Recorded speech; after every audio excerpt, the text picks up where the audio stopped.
He has labored, he has suffered to lead his people into the land of freedom. He is the Redeemer.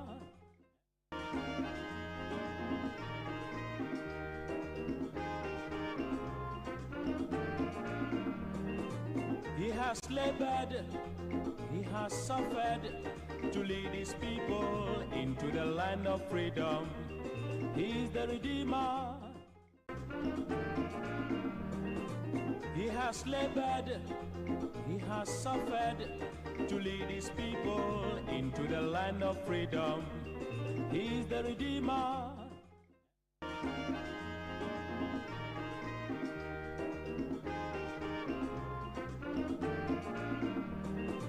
He has labored, he has suffered. If all of you will be healthy, would have the right mental health to do your work as members of parliament, you must keep the home at peace. Let's find time for our family, our kids, our spouses, our partners. Let's find time for extended family, and let's check our health. Mr. Speaker, we too often get busy with our work and forget about our health. Parliament, since its inception in 1993, has been inundated by so many preventable deaths, and it is time we prioritize our general health and well-being, even as we serve the people. As we rise today, let us remember that recess is not a vacation. It is a return to the people we represent. I urge all honorable members to use this period to reconnect with constituents, undertake field oversight, and deepen parliamentary democracy. May we return reinvigorated, ready to confront new challenges and seize new opportunities for the benefit of all Ghanaians. I hereby proceed to adjourn the House sine die.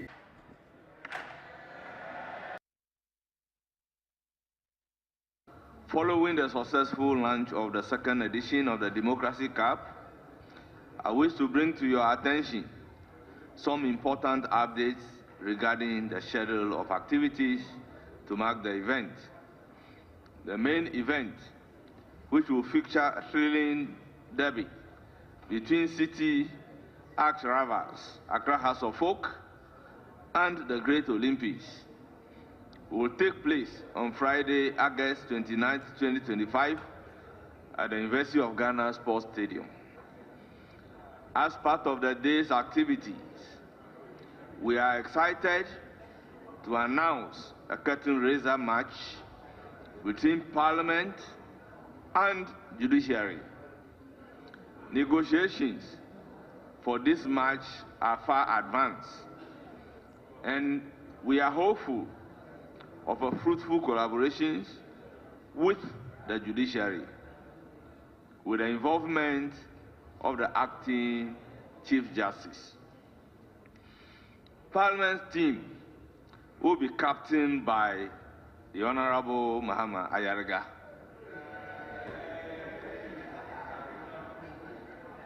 The judiciary is yet to select their captain, but we are confident in our ability to compete when they bring their team. Establishment of a local moderation and content governance team to reflect Ghana's value, protect our user rights, and support national regulatory expectations. I'm looking forward to the TikTok partnership with the ministry to provide capacity building for our content creators in the country on how best to monetize that platform for the benefit of Ghanaian content creators. That should happen in Q4 this year. Now, Multi-Choice Ghana. I made the announcement that I had directed Multi-Choice to be present at the ministry for a meeting. At that meeting, we requested a 30% reduction in pricing for subscribers of Multi-Choice Ghana's packages. The meeting addressed public concerns about affordability value for money, and fairness in service delivery. I made clear the ministry's expectation that pricing structures had to be responsive to Ghana's current economic context. I made a formal request of 30% reduction in the package pricing and gave a deadline of July 21st for a formal response from MultiChoice. On the 21st of July this year, I received a 9-page letter from MultiChoice detailing why they were refusing to reduce their pricing. Their reasons included that the cedi had depreciated in the preceding 8 years by 240%, and they claimed that my request for a reduction on the basis of the appreciation of the cedi was unfounded because, in their words, the appreciation of the Ghanaian cedi over the last 6 months has been a fluke which could not be sustainable. As minister, my fidelity is to the Ghanaian people. I have had to act in the interest of the Ghanaian people, and I believe that the Ghanaian people have been fleeced and exploited for too long. I wrote back to the NCA on Monday and directed the NCA in that letter to suspend the broadcasting license of DSTV effective 7th of August 2025 if they fail to effect a reduction in their bundle prices. I cannot, as minister, serving the Ghanaian people, continue to watch what can best be described as plain stealing happening to the Ghanaian people. In my letter to them, I gave them scenarios from 7 markets that DSTV is operating in.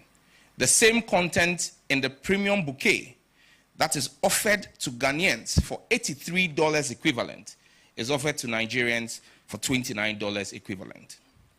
How can anyone explain this price disparity to me? Enough of the mistreatment of the Ghanaian consumer.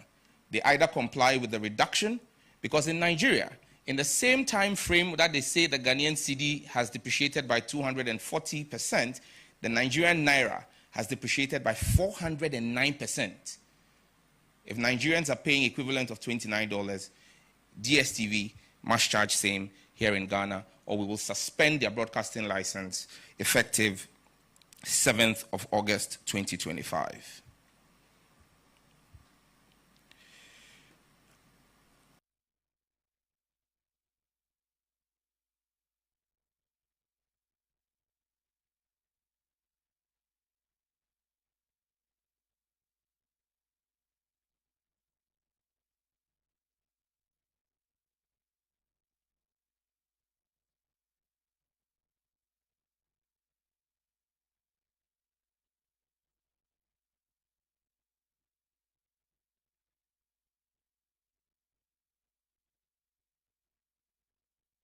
Role models, and the role models, they are pragmatic ones. A pragmatic leader like Dr. Kwame Nkrumah.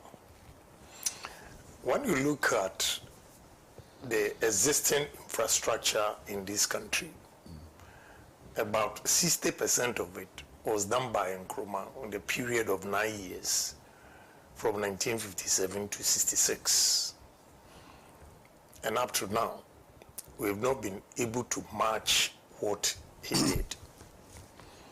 I go around the country and I see the works of Dr. Kwame Nkrumah, and he's been my role model. If any president in Ghana that I want to beat his record is Dr. Kwame Nkrumah. Wow. And if you give me 8 years, I'll beat his record. Why I want to be president is that, 1, we need a selfless leader. 2, we need a bold leader. 3, we need a decisive leader. And 4, we need a pragmatic leader. Enough is enough of the theories. We've been propounding theories, we're going to do this, we're going to do that. And I feel, first, we are not on top of the game because we have to be brilliant on the basics.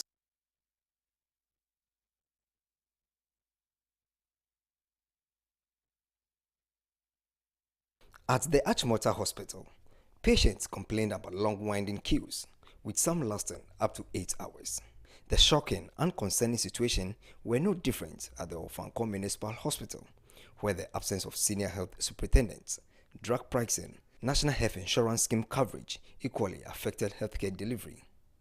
The minister promised to improve proper healthcare delivery.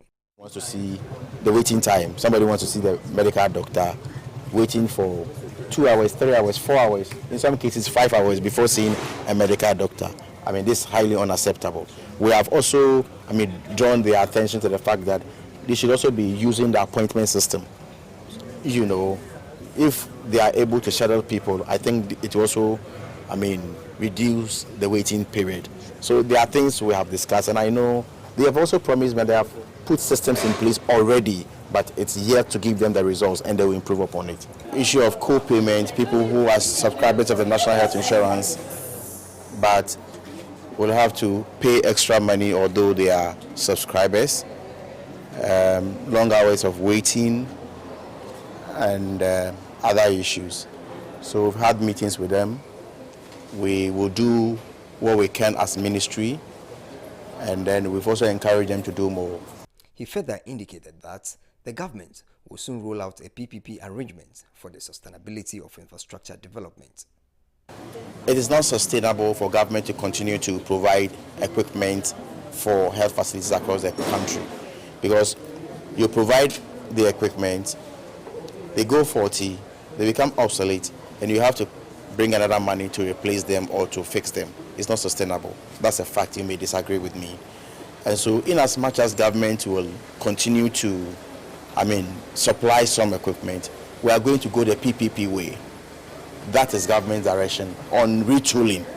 So anybody listening to me, if you are interested, we have directed at all hospitals and the Director General at the Ghana Health Service must direct all PPP arrangement to the ministry. And so we are going to have proper arrangements with the private sector so that they will have an arrangement with the facilities, they will have a proper profit sharing arrangement with the facilities, and their fees and charges will be subjected to the Fees and Charges Act. Their fees will be approved by Parliament to be part of the conditions, the criteria for choosing a private partner. So it is not as if we are privatizing the government health facilities. No. So if you come and partner government to provide such services, you will have to agree that your fees and charges must be subjected to Fees and Charges Act. In other words, it must be approved by Parliament. George Yosin Vinay for Pan-African Television.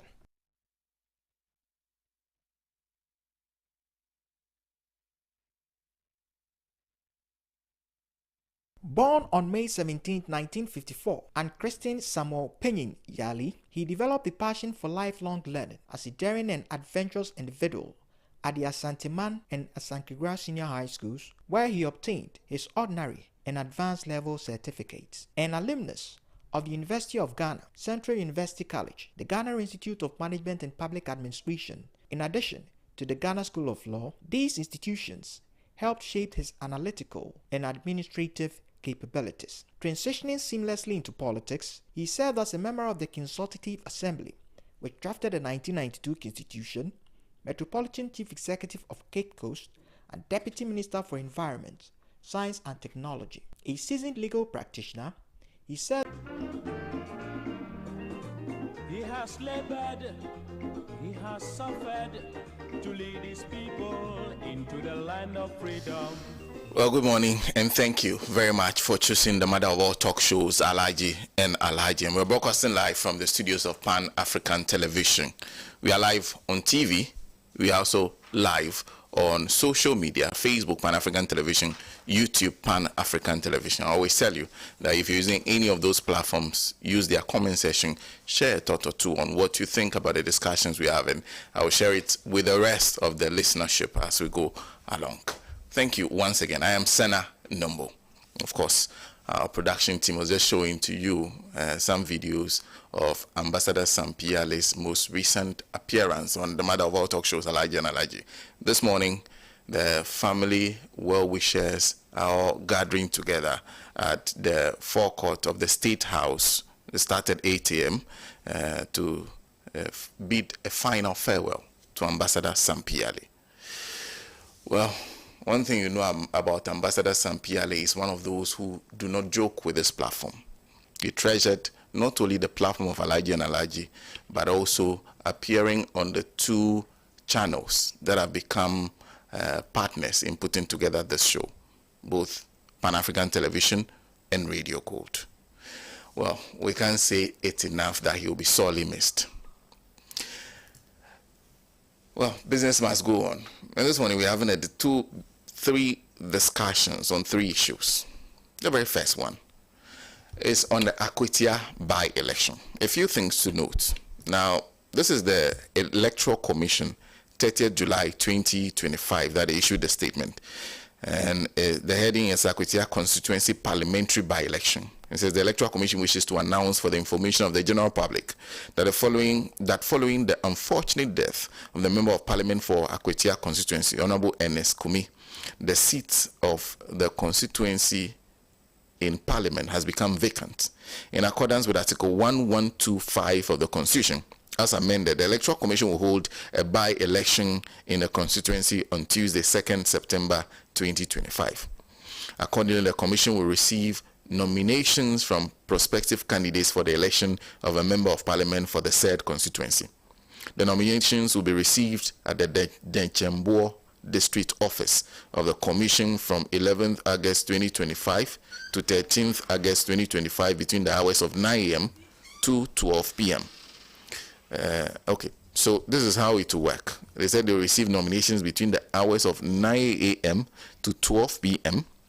So they will take a 2-hour break and continue from 2 p.m. to 5 p.m. on each day. Interested candidates are required to download the nomination forms from the Commission's website. That's www.ec.gov.gh from 30th July 2025 to 13th August 2025. And then they go ahead to give further instructions on how this should be done. The filing fee for the election is 10,000 Ghana cedis per candidate. However, the filing fee for female candidates and persons with disabilities is 7,500 Ghana cedis. So preparations for the Akwatia by-elections are going on in earnest. A few things. One, the National Democratic Congress has already issued notice of poll. And this is what it reads. National Democratic Congress Akwatia Parliamentary Primaries are hereby give notice that the following persons have been duly nominated to contest the election to elect the parliamentary candidate of the National Democratic Congress in Akwatia constituency of the Eastern Region on the 4th August. That's Monday, 2025. Candidates are Bernard Bediako Beidu, who will be number 1 on the ballot paper. Number 2 on the ballot paper will be Erasmus Koni Ali. Then number 3 will be Henry Yadom Boache, who contested on the ticket of the party in the just ended election. Now that will happen 4th August from 7 a.m. to 4 p.m. when the NDC will elect a candidate. The NPP has chosen a different route. In fact, they've chosen selection instead of election. In fact, this is the story published by Ghana Web. And it says a special committee set up by the leadership of the New Patriotic Party has settled on Solomon Kwame Asumadu as the party's parliamentary candidate for the upcoming by-election in Akwatia. Addressing the press at Parliament on Monday, July 28, 2025, the chairman of the special committee, Jeff Kunedu, who is also the NPP Eastern Regional Chairman, said that they have settled on Kwame Asumadu, the CEO of Owo Mining Company, after an agreement by all interested parties. He said that the party will now acclaim the Chief Executive Officer of Owo Mining Company as its parliamentary candidate, with acclamation set to follow in due course. So they've already settled on a candidate. The elections are on September 2nd. The NDC has always insisted that they actually won that seat too. So they'll be putting up a contest for the Akwatia seats. That'll be our very first discussion. Then we'll go back to the New Patriotic Party, because this week, at least on the front page of the publisher that's right in front of me, it is NPP 2028, Baumia others to pay 600,000 Ghana cedis. Adokufo chairs vetting committee. We are clear on a few people who have indicated strongly and clearly that they will be contesting to lead the party into the 2028 election. Don't forget those primaries are in January. But the party has issued a directive that none of them is supposed to campaign within this period until after the Akwatia by-election. So all focus should shift to Akwatia by-election. But in the meantime, they have to prepare 600,000 Ghana cedis if you want to continue with your being part of the election as a candidate. And then we'll move to Boku in our last discussion. The government issued a statement indicating that because of recent development in the Boku enclave about the Boku conflict, they've decided to change strategy from peacekeeping to peace enforcement. And they've beefed up security in Boku. A lot of things have happened. The curfew has been intensified. There are those who are complaining. We've heard from the Nari who is complaining that he doesn't think that is the way to go. But the government is standing its ground. Meanwhile, the mediation exercise continues. So those are the issues we'll be discussing this morning. And joining me in the studio to discuss this issue, I already have three guests seated. And of course, starting from my immediate right, Kwame Kwesi Prajinia, who is General Secretary of the Socialist Movement of Ghana. It's a pleasure having him on the show on a Saturday morning. We are also joined, I think, for the third time running, by Mr. Philip Landing, who is a leading member of the Movement for Change. We have the privilege of the presence of the former Member of Parliament for Anyaso Utum, Dr. Dixon Adumako Kisi. Doc, good morning. Morning. Yes. And then the panel will be completed by Alhaji Hussaini, who is former Member of Parliament for Tamale Central. That's our panel today. We'll be discussing the issues we've tabled. You are an important part of the show. Do share your thoughts with us. Very, very important. A big thank you to our affiliate stations across the country. Well, let's start with the Akwatia by-election. So let's start with Dr. Dixon Adumako Kisi. They have a candidate in that election. We'll be seeking to take back that seat because it is somebody from their party who was sworn in as MP before his very sad passing. Doc, good morning once again. Good morning. I'm happy to be here. Granted, it's a Saturday. Let me use this opportunity to share with you the fact that I think Adekoka has been buried anytime soon. That was he yesterday. used to be a panelist at Pan-African once in a while, and I think he was a very fantastic regional minister at some point in time. He was chairman. Regional chairman, Regional sorry. chairman of the NDC. So I just want to share in on that, and may his soul rest in peace. I think others have also passed on. Significant is Lumba, which everybody is also talking about. In all of this, I think that... this morning, Ambassador Sam PLA has also been correct. Correct. He was also very regular here. Yes. Yeah. I managed to go for his 1 week at the time. But in addition to that is the Akwatia Member of Parliament whose demise was quite sudden and unexpected. Quite a painful loss. And we share in with the family and the community with their pain and all that happens when you lose a substantive Member of Parliament. In past elections, especially the by-elections, Akwatia has had one before, and it wasn't the best of stories in terms of the small pockets of violence, because I think all by-elections are very exciting for both parties. And I think that because there are no other elections, everybody wants to troop in. And that makes room for all kinds of things. If not checked, can be chaotic. There's been Itiwa, there's been now infamous Ayaso West Wagon, infamous Ablekuma North. The most current for all of us is Ablekuma North.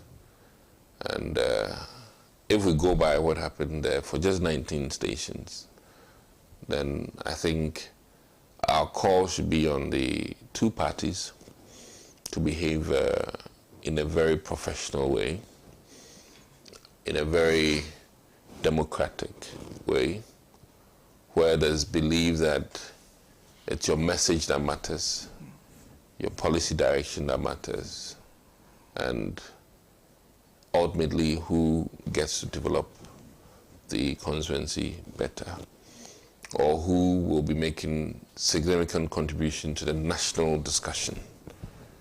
I think these are the key things. As it stands, our party looked carefully at the nuances on the ground, the challenges, and if I can be quite honest, there were two competing people. Let me say the Amase aspect, which has been ongoing for quite a while, and then another group that also brought NS Kumi. So I think the region decided that to come up with somebody who's not leading to any side, so that he would rather bring all together and allow for unity to prevail. So I think those were some of the very key reasons why they decided to reduce the tensions within the party to bring this current candidate. It has its pluses and minuses, whether you look at it in all kinds of varying ways. But as it stands now, the decision has been taken, and we all would have to rally around him and to match with whoever comes out of the NDC election. We need to bear in mind that this seat has already been in contest, in the sense that the NDC candidate made a strong claim that he won the seat. We also are mindful of the fact that Akwatia has become like a swing state. It goes NDC, then it goes MPP. Baba Jamal came, then Amase came, then the current NDC candidate came, and then it came to MPP. Going by that mantra, you would think that this 4 years is for MPP. But notwithstanding, there's always that key thing. Once the presidency is determined, sometimes people on the ground would rather just go with a member of parliament from the ruling government. So that is always a challenge when you have by-election. It's difficult to overcome that idea. And I think that is one of the key reasons why we preferred that presidential and parliamentary go at the same time. Because people, if you look at the 2008 incident, where Ghanaians then realized that more of the seats were with the NDC, they just then, said, let's do Atabils, because they have the house to allow for governance to go on. So that is a hurdle that admittedly the MPP will have to face. With that said, the dynamics always change depending on who the NDC brings at this point in time.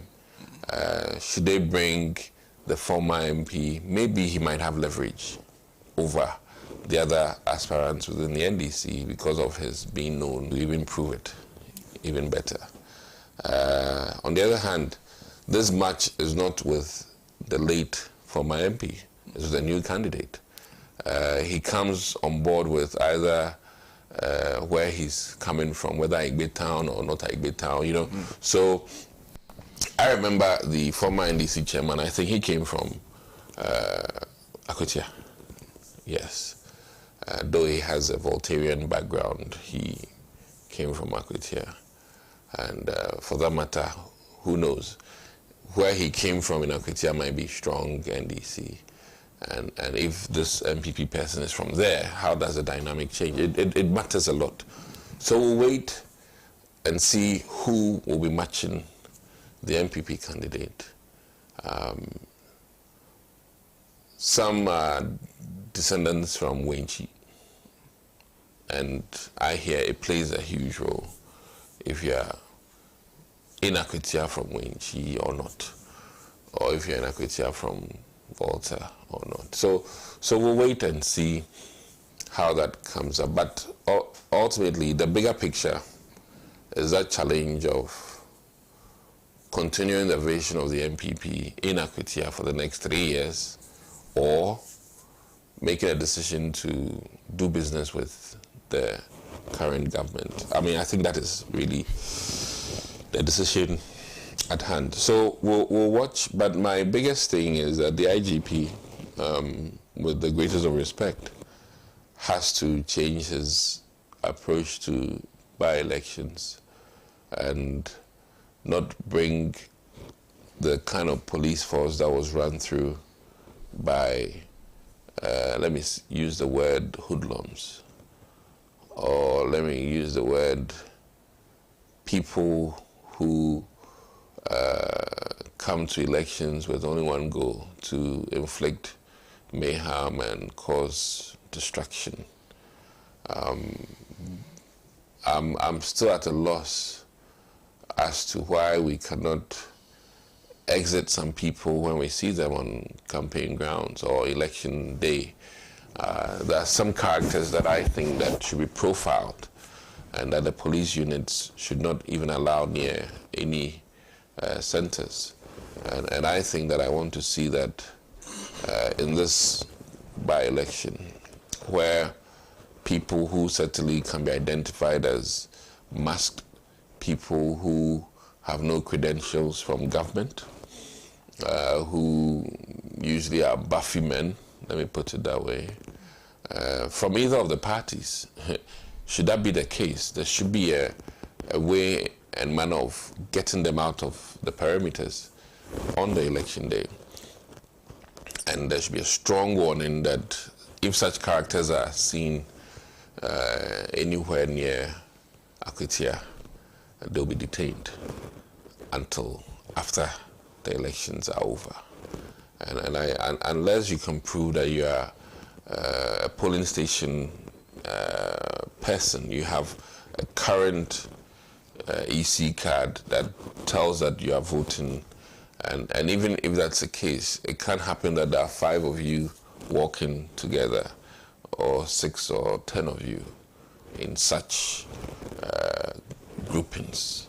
So I'm hoping that the IGP, makes sure that he brings the field police type of people who are much more trained to handle such hoodlums, so that we don't witness what happened at Blakema North or Ayers West. I'm also encouraging all party members to carry themselves in a very respectable way, respecting the rules of engagement, and ensuring that they do everything they can to campaign for their party, and then allow the voters to come out without fear to come and cast their ballot and get it counted, so that we have a very decent election without question, and may the best candidate win. Yeah. Thank you. Thank you very much. And of course, it's interesting the comments you made about how local politics can play out. Where you come from can be a very big issue. I recall that also in South Tong some time back, where I come from. Anyway, Mr. Lamy has conducted, I think, was it for, you were trying to be MP at the time? Okay, okay. Let's hear you. Well, thank you, sir. Good morning to Comrade Chrissy Pratt and Honorable Doc. Let me also add my voice in expressing condolences for our good friend, Sam Piali, who has gone. You know, my condolences to the family,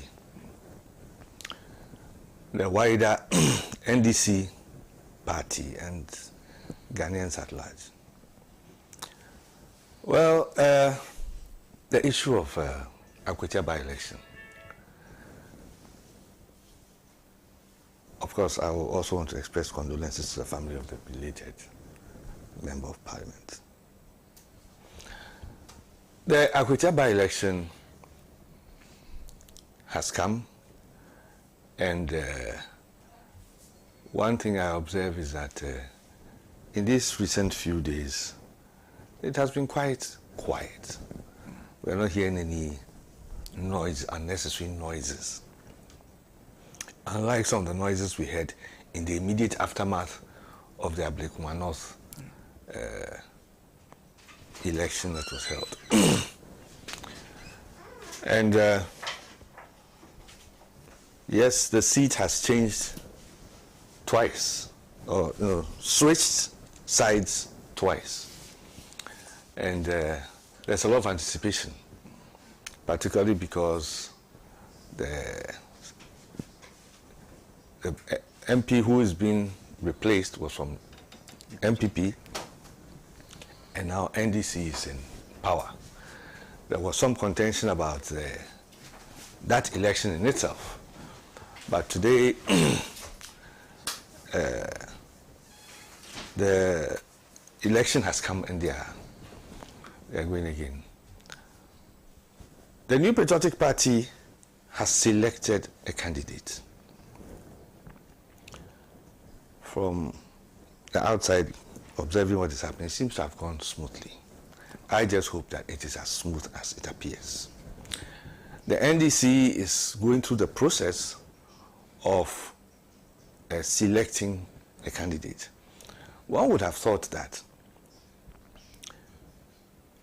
in the case of the MPP, since the candidate who had won previously was now gone, there would have been a contest. And then NDC, rather, that had a candidate who had contested before, would probably just have fielded the same candidate. But hey, this is where we find ourselves. And it's been the other way around.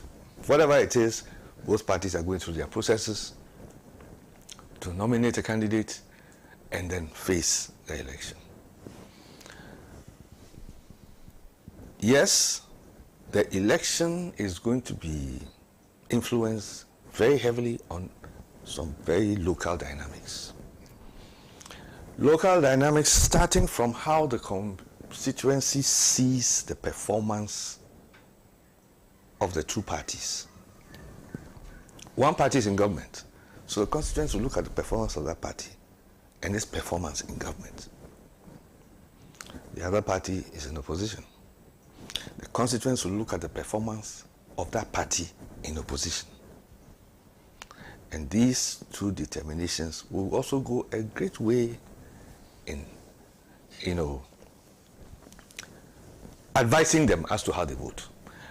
Now, our election process has become more complicated, more complex, and Ghanaian voters have become more discerning. So it's not like in the past where people would just vote one party because that's what they vote for, or vote one way because that's how they always vote.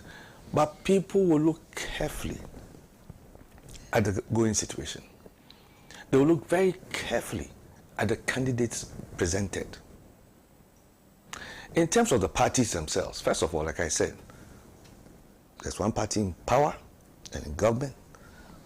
The constituency is going to examine carefully how they performed and ask themselves whether they think it will be a good decision to help that party in government by strengthening them with another seat in parliament, or they should vote for the other side. Now, as for the government in power, how they behaved and everything, I think it's there for everybody to see. People take their own decisions as to whether they think it's been gone well or otherwise. On the part of the opposition, the Patriotic Party was also fielding a candidate, and I presume they're going to be the only two candidates.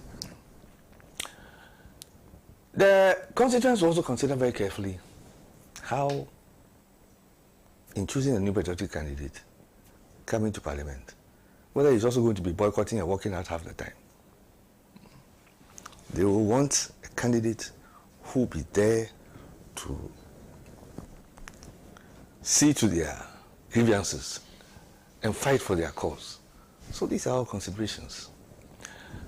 Other dynamic considerations are like the composition of the constituency. I know that in the past, a lot of considerations of the New Patriotic Party and decisions about candidates has had to do with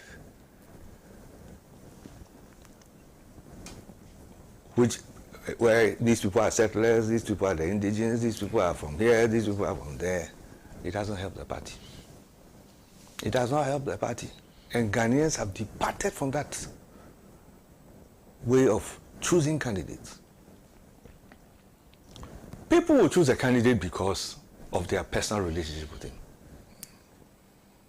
Family relationship, which may not have anything to do with their indigenous roots. Family relationship as a result of marriage, as a result of various other family situations. All these things influence.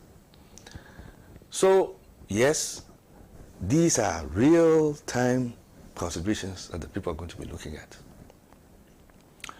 It appears the New Patriotic Party has taken a very strategic decision in choosing somebody who I hear is described as a kingpin small-scale miner. And the kingpin small-scale miner will have a lot of influence. Now, I don't know too much about him and the kind of small-scale mining that he engages in.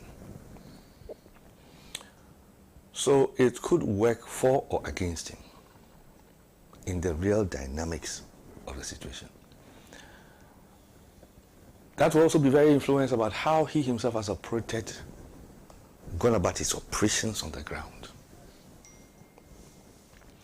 So without wanting to speculate, since I don't have any facts and it would be wrong on my part to start speculating when, depending on how he's gone about his operations and his dealings with so many people, it may go for or against him. So that is another real situation. Now, on the part of the NDC in choosing their candidates, as one would normally have expected, that the candidate who lost or who contested in the previous election, having been the candidate who has been so marketed and so, they're probably the one who would have gone. But hey, the party took its decision to go through the process of a primary to select from among others who their candidate would be. They may have their own reasons, maybe to kill all doubts as to the popularity or otherwise of one candidate or the other, etc. How that post contest situation will be managed will also go a long way in influencing the fortunes of the NDC in that election. So, I wish them both well in this situation. The other problems that for me is the major consideration is the election process itself. Now, why am I so concerned about the election process in Akwatia? One, Akwatia has been known to have had difficulties in some election and by-election situations. We've heard about hostilities, etc. We've heard about it. Now, the fact that we've had and experience some hostilities in some by-elections in a particular constituency does not necessarily mean it should happen again. Lessons should be learned from those experiences to ensure that in this new development that has come up, none of those situations will occur. Any mistakes that would have been made will not be made. And serious strategic lessons will be learned to make sure that nothing like that ever happens again. Akwatia, like many of our local situations where there's a lot of small-scale mining,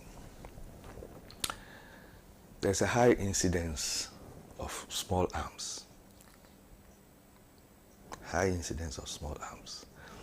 Because people are doing gold trade, people handle a lot of gold. Some people try to get the operations, land encroachment. Some people feel their lands are being encroached upon. Some farmers are not happy. So some people too carry small arms. So this is the type of situation you find in Akwatia. And many of our areas where you have this type of activity going on. So already there's a foundation set up for difficulties. And like in all political situations, somebody and his neighbor have their own problem already. They have their own problem. Somebody is not happy about what somebody has done to them because of the way he was doing his operation. He affected his farm or affected something or his cattle, whatever.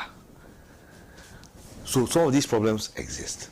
So when there's a political situation that gives them the opportunity where there's some confusion, people simply take advantage to commit their own crimes and blame it on the political, quote-unquote, tensions or violence between parties, when the parties themselves may have nothing to do with it or no information about it at all. So for me, that is the most challenging situation of this by-election coming up. I believe the leaders of the two parties, New Patriotic Party and the National Democratic Congress, will be good enough to try and take the proper steps and measures to ensure that, things go well. I know they will try and do that. But then there are other people on the ground, and those are the people you cannot control. So it is there that the Inspector General of Police and the entire security apparatus, come into play. It is the last by-election, I think the way things went, the IGP was given a lot of bashing as to how some police people behaved and some of the things that happened. I hope lessons would have been learned, processes put in place to ensure that certain things just don't occur. People who are known to have said things that are provocative, threatening, etc., should have no place around there. And I believe that in the days leading up to, indicating how they do not want certain people around and how certain areas will be cordoned off and the kind of restrictions of movement that will be in place during the time of the election and maybe even during the period before the election. And I would expect to see the police working directly with operational commanders of these two political parties to ensure that things are, kept running smoothly. Because it is, in these situations, it is the action of one individual that can begin to set things in motion. And you have a cascading effect. This is how trouble starts. Just one incident. I want to see a situation where media men covering the election are properly briefed and managed. Sometimes media misrepresentation of a situation is enough to cause political confusion. So these things are very, very vital. As for the political parties, they've made up their minds as to their processes to get their candidates to contest for the by-election. Fine. How the Amases and the other groups are going to feel about this new candidate who has been picked, that is their matter. How those things will work out on the ground, that's up to them. I hope they have considered all these factors. And apart from that, how they will manage these situations. Actually manage, talk to the people, get them on board. So this is a by-election that should happen like any by-election that we are supposed to have. People should go there, clearly identify polling stations, people who know they are there to vote, they go cast their votes without any problem, leave, come back later, see the counting, the results should be collated, a winner should be declared, and this process is expected to go without any problem. Without any problem. So all the parties involved, the Electoral Commission, the police, the security, and the political parties and their supporters, they have to work it out carefully to ensure that this thing works out. And at the end of the day, I expect that when the election process is over, both parties will just come out and accept and concede. Whichever side. The example Dr. Bamiam gave when he conceded should be a lesson to all of them.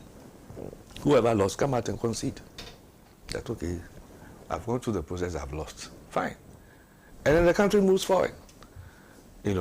So yes, I don't think that there should be too much excitement because of by-election coming up.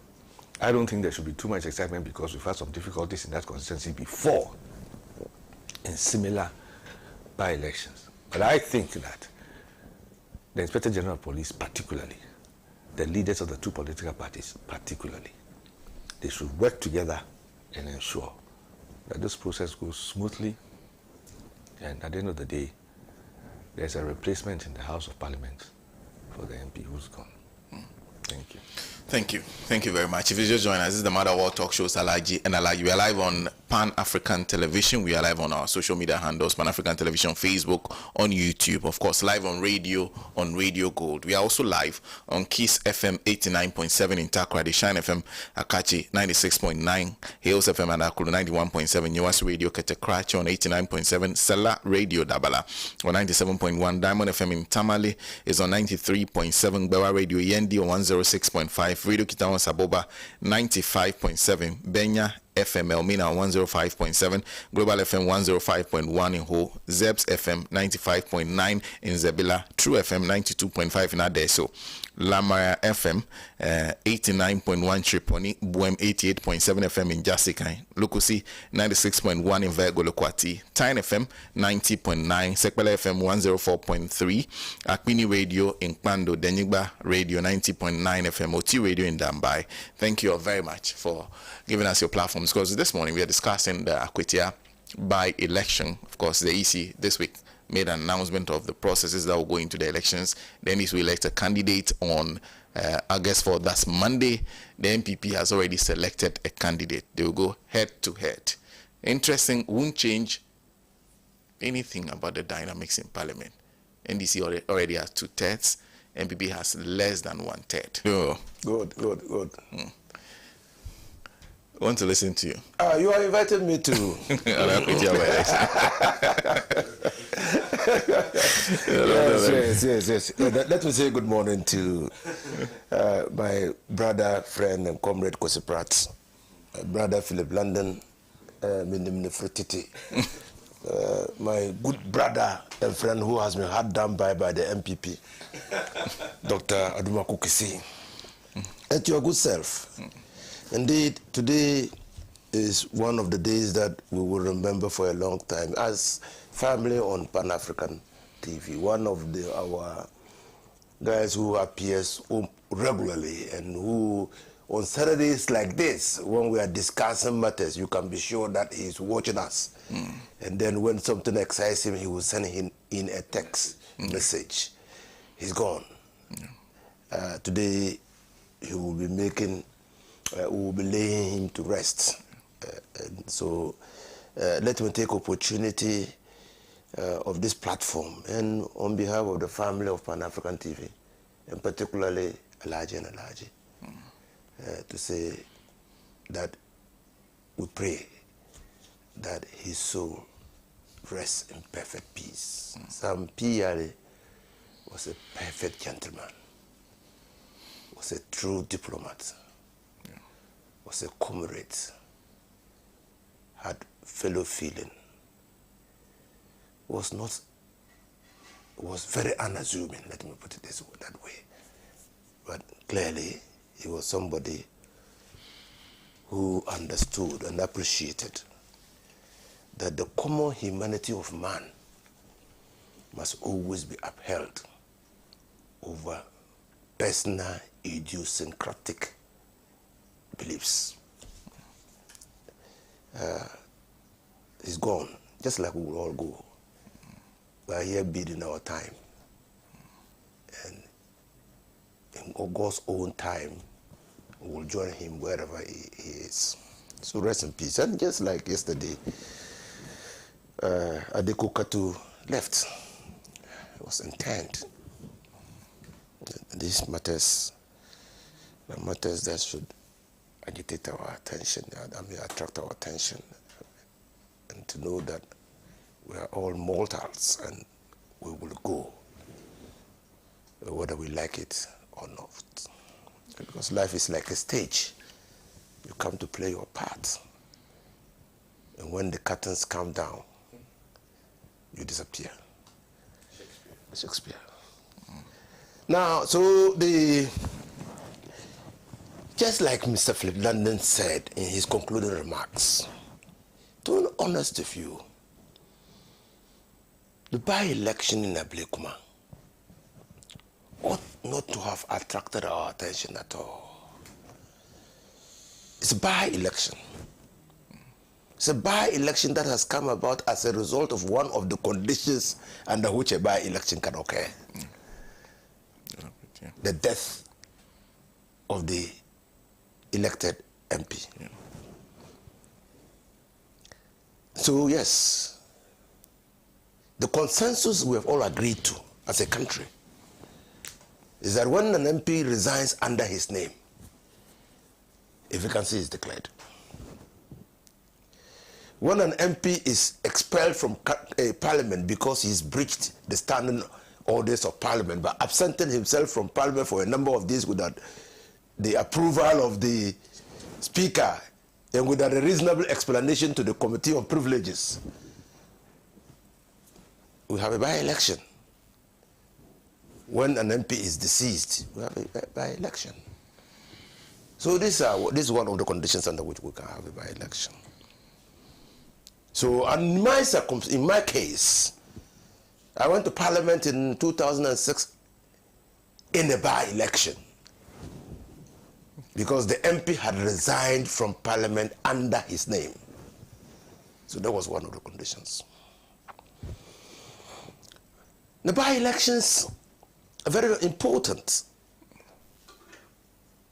If not, we would have said that we will go for that process in the, I think in the United States of America, or where the party now has the opportunity to select somebody to sit presently, and the contention was held by the MPP. It has never been held by the NDC. You remember Baba Jamal. Okay? But never mind that the MPP has won it more than the NDC.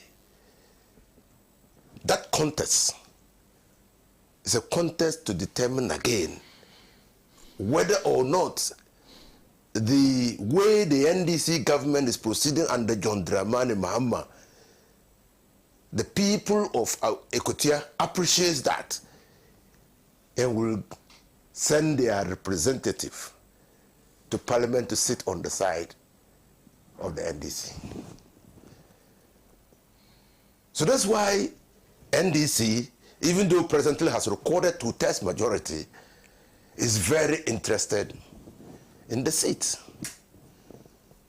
It's going to be a vindication here, NDC, and NDC intends to win the seat.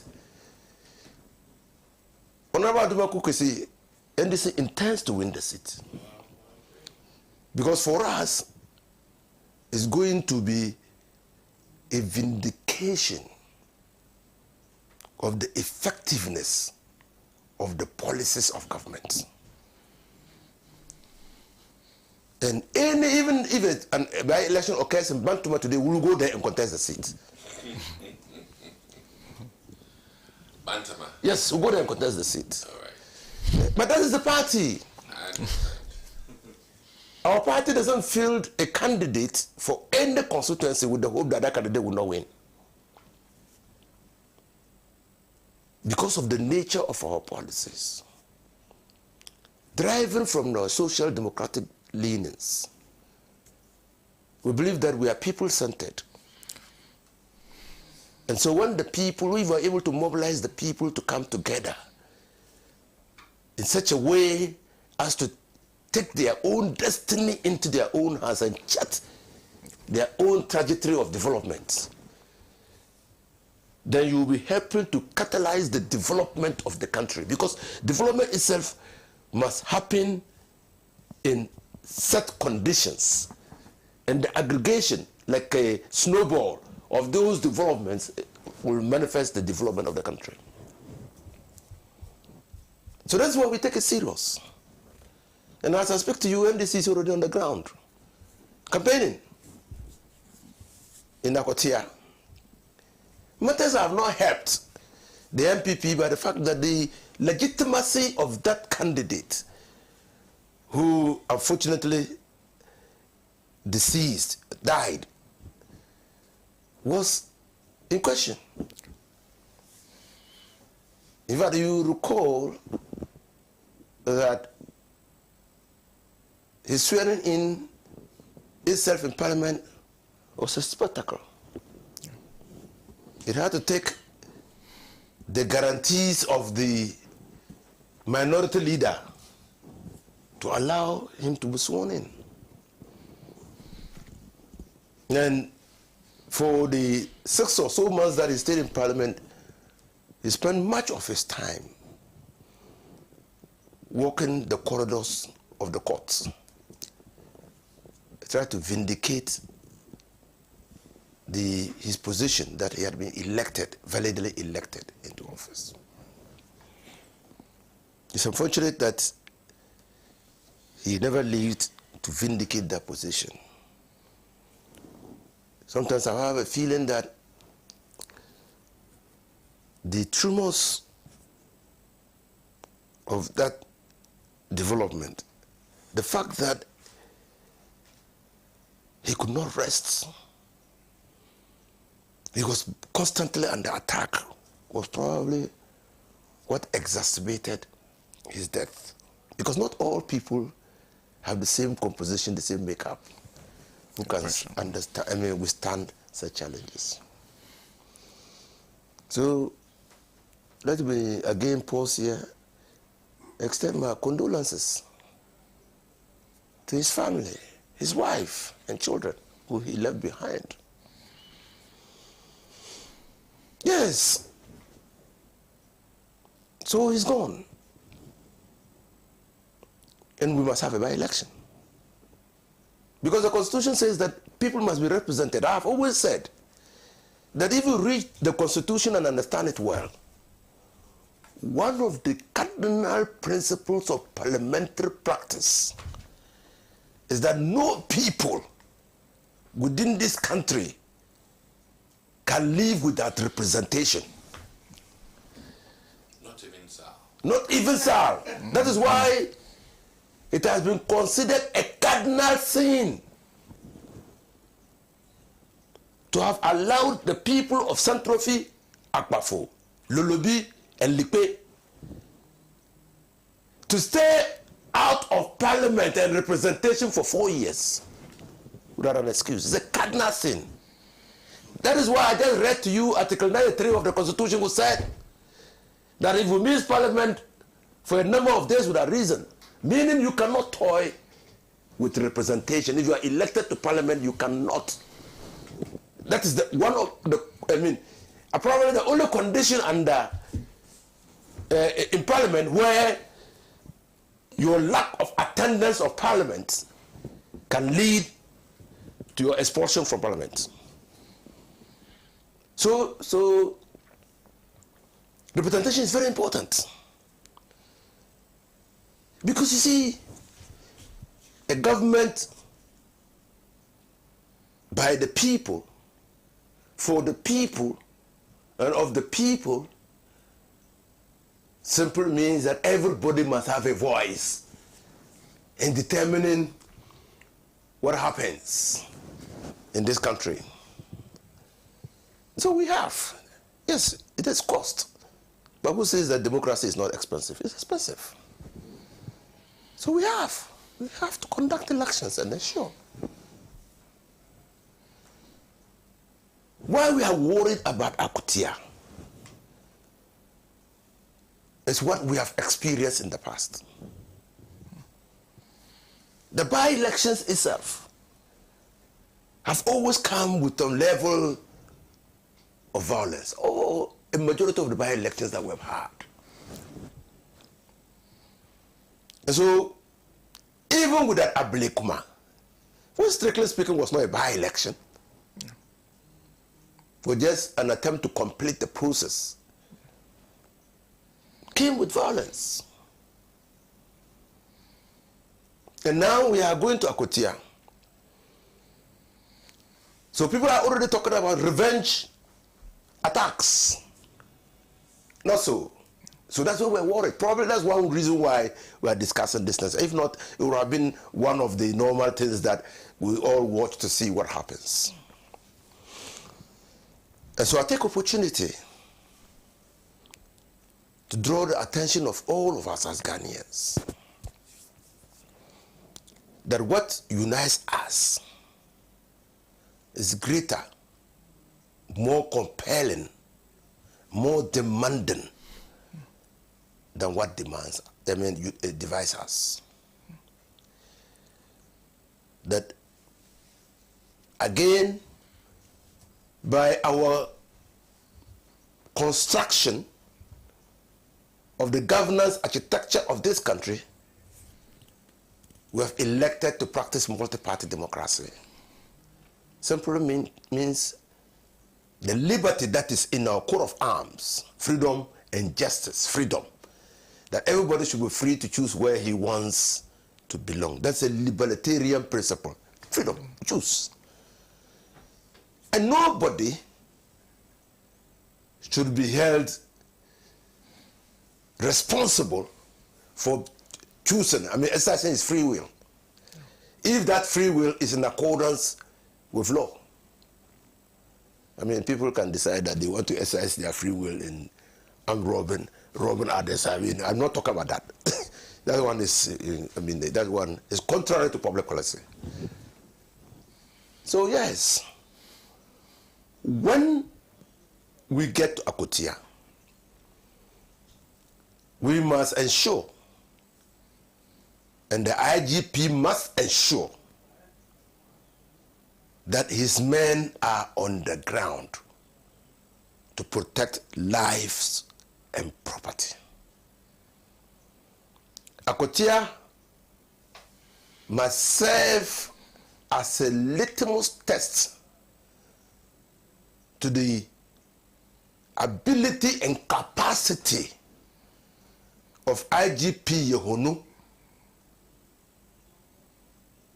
to change course from what we have known our by-elections to be defined by. And it is the IGP who can do that for us. The IGP and his men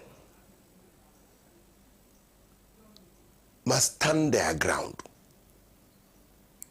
You see, I have contested a lot of elections, and I have always said that it is in our interest as a party, NDC party, to ensure that anytime we are going for elections, there's peace. When there's peace, the people come out in their numbers and vote, and I can assure you that they vote for us because they know what we stand for. We are not kleptocratic. We are not, we don't amass public resources. We don't give contracts to people or companies that are not founded in law, that are bizarre. There are many things that clearly NDC stands for for the betterment of this country. Yes, so the MPP have decided that they won't go back to the number of people who contested the previous elections and pick one of them to contest on their ticket. They will neither allow, they will not also allow Amasei, the former MP who was hard done by, to represent them, even though the MP thought that she clearly was muzzled out of the contest. They've gone and they say this time, they have done what we used to do prior to 2000. You remember what we used to do as a party? Consensus building. And before 2000, our philosophy as a party was that we must determine who stands on our ticket by consensus. The MPP was loudest in saying that we choose an undemocratic means of determining who contests on our ticket. And they managed to convince a majority of our members to also believe that the way we went about selecting the parliamentary candidates was wrong. You know, you remember? Consensus building. In this particular Akwatia election, that is the preferred method of the MPP. They have announced that they have chosen a candidate to stand on their ticket by consensus. How many people were involved in the discussions? How many people were involved in the discussions? I mean, I don't know. who were consulted? I don't know. But they say they have chosen their candidate by consensus. No one has given us evidence of a seeming conflict within the MPP in the determination of who should stand on their ticket to warrant the choice of consensus as a preferred method of picking a candidate. No one has told us, except that Justin Kodia says, oh, it's consensus, consensus. You're going to pick somebody who, in that area, is a local champion. He's a local champion. I mean, he's known to be engaged in some activities connected with mining. Whether his activities are legal or illegal, that will tell. As he tries to contest, we'll be able to dig to see what he was doing there. But clearly, we know that he was. So, yes, they have settled, and they have chosen him. They forwarded the name to the Electoral Commission. That is their candidate. But we, in accordance with the Political Parties Act, the parties must organize their internal affairs consistent with democratic principles. We are saying that, never mind that we had open primaries about a year or two ago to determine the parliamentary candidate of the NDC, and many people had contested, and one had emerged victorious and contested the elections in December 2024. A by-election is a new activity. It's a completely new activity. And so we've opened nominations. The Electoral Commission has issued a notice of pool, and about 3 people have qualified to BB, Erasmus, and one Boachi. They have all satisfied the conditions under our party's constitution to contest the primaries. So the Electoral Commission will supervise the election of our parliamentary candidate on the 4th Monday of August. The elections will take place between 7 a.m. and 4 p.m. And thereafter, Monday, we will know who will be the candidate on the ticket of the NDC. But whoever emerges is the one who will hold the flag, and the 2 people who will lose out will have a duty to support him to win the seat for the NDC. we need that seat in Parliament. We need it because we have a case to prove. I think you want it. As for need, you don't. Oh. No, that is true. You want it. But you want it. We need it. No, English. This no, is no, English. we need it. We need that seat. You want We need it because, you see, not that we want it. We require it. When we're doing the economics, those days economists wants and needs. We need it because our candidate has said that he had won the election. He believed that he had won the election. And he only lost because there were improprieties that occurred, illegalities that occurred. There were interferences. And that if the proper things were done, and that's why he called for the recollation of the results through a court order. We didn't get there before the MP died. Our candidate believed that if the court had heard the case and directed that the results be recollated, he would have won. That's why we need that. We need to show that yes, indeed, and in fact, our candidate had won the election. That's why we need it. Now, in conclusion, let me say that this election in Akwatia, all of us are going to be there anyway. And we are going to be there because we don't want anybody to think that they can take the law into their own hands. Because I've heard people already saying, and I'm not going to repeat it on this extreme platform. I've heard the MPP guys saying things that clearly are unacceptable. And those who beat war drums must be prepared to be consumed by the consequences of their actions. Thank you. Thank you. Thank you very much. And since Alhaji wanted, because this is it was an interesting story that was published, and I was referring to Jeff Kunedu, who is the chairman of the special committee that the New Patriotic Party set up. He says, he explained that the party's National Executive Committee was tasked to find out whether there was a need for primaries to elect a candidate for the election. After extensive consultation with the party's members in Akwatia, the committee concluded that there was no need for primaries.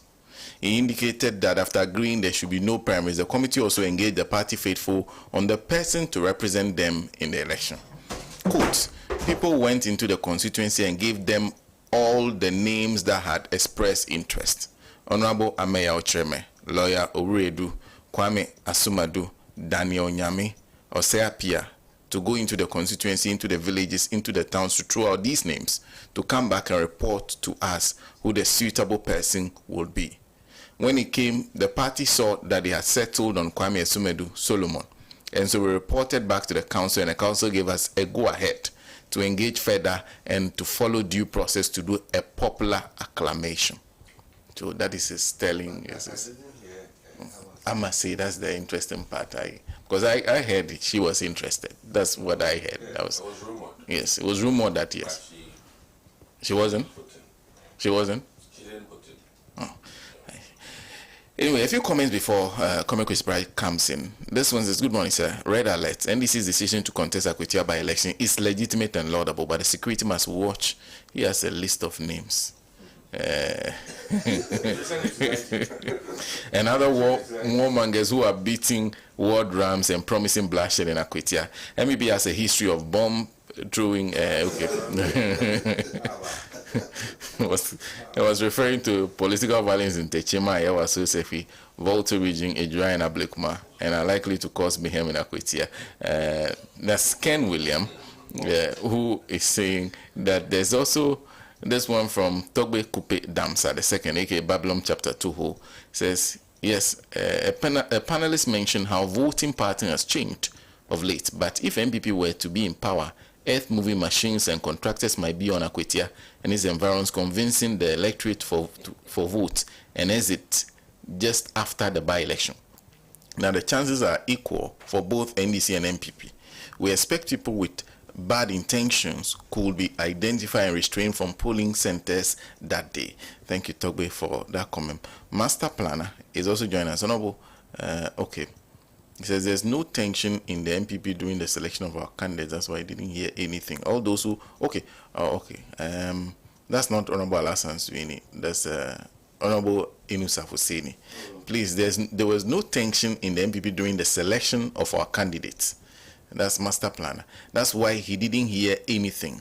All those who wanted to contest in the MPP Akwatia primaries have agreed and in full support of Mr. Solomon Kwame Asumedu. He is not just a local champion, but also a constituency executive. Choosing a candidate based on consensus is not a new thing. In 2012, a whole flag bearer of their party ran a presidential candidate based on consensus. We don't have short memories. That's right. Anyway, thank you very much for sending in that comment. Hamza in Pig Farm, Alhaji Hamza in Pig Farm says, good morning. Truth be told, the attacks and beating of a journalist in their line of duty is totally unacceptable, and the earlier government does something about it, the better for all of us. The act of beating and attacks on journalists becoming one too many in this country, and it goes to give this country a bad name internationally. But I am happy the president has moved swiftly to condemn the act and has called for a probe into the matter. But we should make sure that those involved in this act this time around will be punished to serve as a deterrent to others. It should not be seen to be business as usual. That's Hamza in Pig Farm who sent that. Alex Nanabenying from Botiano says, I want to know why the NDC had already chosen a PC for the 2024 general elections, of which I'm sure the PC is still alive. Why are they doing another election before the by-election? That's all Alex wants to know. Musa Batwa is also joining us. SENA, the Akwatia by-election is a done deal for the NDC because the people of Akwatia are discerning and have the conscience to judge based on their lived realities. They can see that things are improving, the economy is recovering, price of goods and services are going down, and these changes are positively impacting their pockets. They will vote based on these tangible improvements, not empty rhetoric. Of course, this one from Odro Manso says the NDC will win the Akwatia seat. That's all it says from Secretary Yoso. Okay, and then this one, MPP is problem for Ghana. NDC always for peace, but MPP must be warned. If MPP do not know, then they misbehave at the Akwatia by-election. Okay, that's coming from you.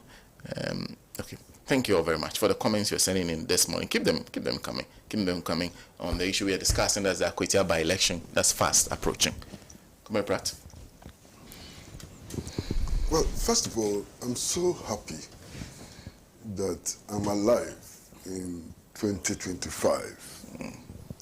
And I have this opportunity to see the preparations towards the by-election and possibly to see the by-election itself. Because there has been a dramatic shift. Dramatic philosophical, ideological shifts in the New Patriotic Party. And I'm so surprised that it is not being recognized. This is a party which for most of its life, that is, if we recognize that it is the inheritor of the United Party tradition, it's a party which for the most part argued vehemently against the one-party system. Vehemently. And said that under all conditions, even when it was clear that the opposition had no muscle, had no relevance and so on, we should continue to promote contests. This is the philosophy of the MPP. Most of their criticisms against the Nkrumah government is anchored on this. Now we are going for a by-election, and what is the argument? The argument is that in some situations, elections promote rancor, bitterness, and so on, division. So elections under some considerations under some situations are totally unnecessary. So you select the candidate, you don't elect the candidate. This is a major shift. It's a major fundamental ideological shift which has to be recognized. And after this shift, I would insist that this party owes the CPP and Nkrumah a huge apology. So the bombs which were dropped on school children at Accra Sports Stadium, the havoc which was caused, what was it for? If they, after all these years, will come to admit that under some circumstances it's unnecessary, they should come and explain it to us. So for me, this is the most important lesson of the by-election in Akwatia. Most important lesson is the seismic shift in the ideological position of elements of the United Party. So that one is settled. Because those who argued for the one-party system of government after independence said, look, we've just gained independence. And I'm not saying that I'm in sympathy with that argument. So we've just gained independence. In some of the newly independent countries, there are 50 ethnic groups. They speak 70 languages and so on. We should avoid a situation where the enemies of the national effort to build independent countries would exploit these differences and so on. So let's find a way of building democracy which does not encourage such contexts which can degenerate into tribal conflict and so on. So let's build one-party states. People in the United Party and so on, came together and said, never. Democracy is democracy. Under all circumstances, we must contest for power. Under all circumstances, there should be competition. Selection should never be allowed. Today, 2025, the New Patriotic Party says that primaries, under some circumstances, are not necessary. Let us select a candidate. I'm happy that I'm alive today. I'm exceedingly happy that today I'm alive to hear this from the New Patriotic Party. Now, having said that, I think that Akwatia is important for another reason. And Akwatia is important for another reason because it does appear that some elements in Ghanaian political life are busily and publicly sowing seeds of violence. I've seen people sitting on television saying that Akwatia, we will show them something. We will retaliate for Ablekuma. And so on. Everybody has seen that. And we know who those people are. You understand? So this becomes very important. And becomes important because we have held by-elections in this country which were very, very peaceful. Exceedingly peaceful. So it's not like it's beyond our capacity to organize peaceful elections. We have the capacity to organize peaceful elections if we put ourselves to it. And that is why I want to see a demonstration of that capacity to organize elections which are free, which are fair, and which are also peaceful. My brother, Mr. Philip London, has made a suggestion. I think I support him 100%. No shaking. I mean, what he says makes a lot of sense. The duty of the security services is not to wait for mayhem to occur and then they go in and arrest people and prosecute them and so on. They also have a duty to prevent mayhem from occurring. There's a preventive aspect So if there's anybody that all of us have heard on radio, on television, at party functions, saying that they're going to go to Akwatia to foment violence, the police must stop them from going to Akwatia. Why? Why not? The police must take preventive action. They must immediately draw up a list of all those people who have been threatening violence, who are saying that they are going to Akwatia to fight and so on, and prevent them from going to Akwatia. And let's see whether anybody is going to raise issues of human rights and so on. Why? If they go to Akwatia and misbehave, people are likely to die. The people who die would have lost their right to life. And the maxim is that everybody's freedoms and liberty ends where another person's nose begins. So we have to protect the rights to life, the rights to limbs and so on in Akwatia. And in doing so, if it becomes necessary to prevent violence mongers of violence from going to Akwatia for this by-election, we should do it. And I support my brother Philip London 100%. The police must take action to ensure that all those purveyors of violence, purveyors of vile language and so on, are not allowed anywhere in Akwatia, no matter who they are. They may be party executives, they may be party organizers, they may be whatever. Once they told us that the objective in going to Akwatia is to go and fight, to go and kill, to go and maim, to go and retaliate for a Blekuma by-election, they should be prevented from going to Akwatia to carry out this objective. And I fully support that.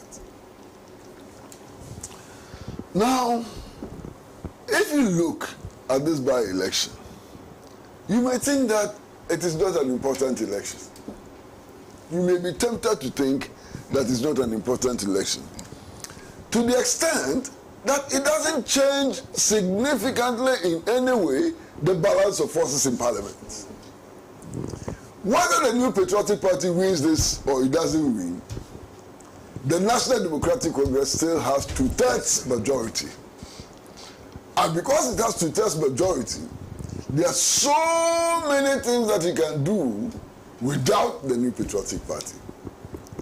It can pass the budget. It can even amend portions of the Constitution. You understand?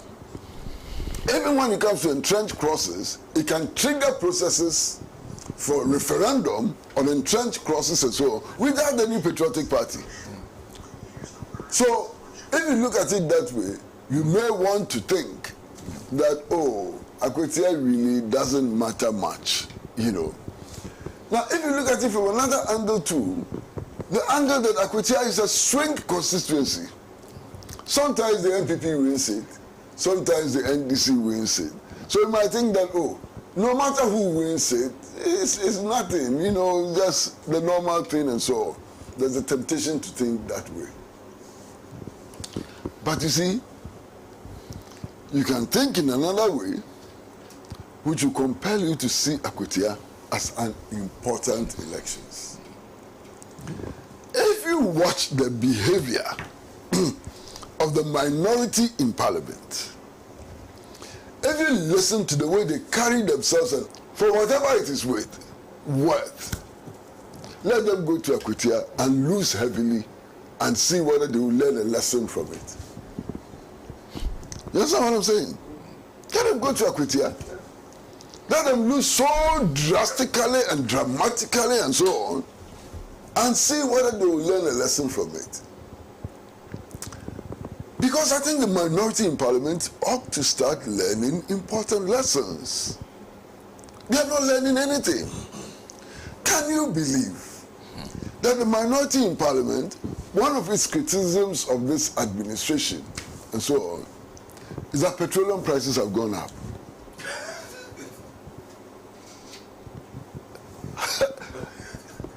Petroleum prices have gone up. You left office at the time when, is it a liter or so, was 17 cedis. 7 months ago. Now it's about 11 cedis or so. And you are complaining that petroleum prices have gone up. Incredible. Completely incredible. I can't believe it. Look, the other time, I heard one person from the minority side, and I felt so sad. Because he's a gentleman who has actually done formal education in economics. High-level education in economics, so he's an economist. Has worked in the banking sector all his adult life. And I heard him debating the mid-year budget review. And he's saying that, look, why? They say that inflation has come down, but prices have not come down. You see, so the people of Ghana are being deceived. I said, my goodness. So what is the value of education? Why do parents spend so much money sending their children to university if this is how they're going to turn up? He doesn't know that inflation is the rate at which prices rise. And therefore, when inflation comes down, it means that prices are still rising, but at a different rate, at a lower rate. It is when deflation occurs that prices fall. He doesn't know. He went to school, he went to university, he studied economics, he worked in the banking sector, he's sitting in parliament as an honorable member. Master, this is not even at the level of A-level economics. So. Now, I don't know the system very well. But let me go to my old school things. This is GCE level economics. And our leaders are in parliament.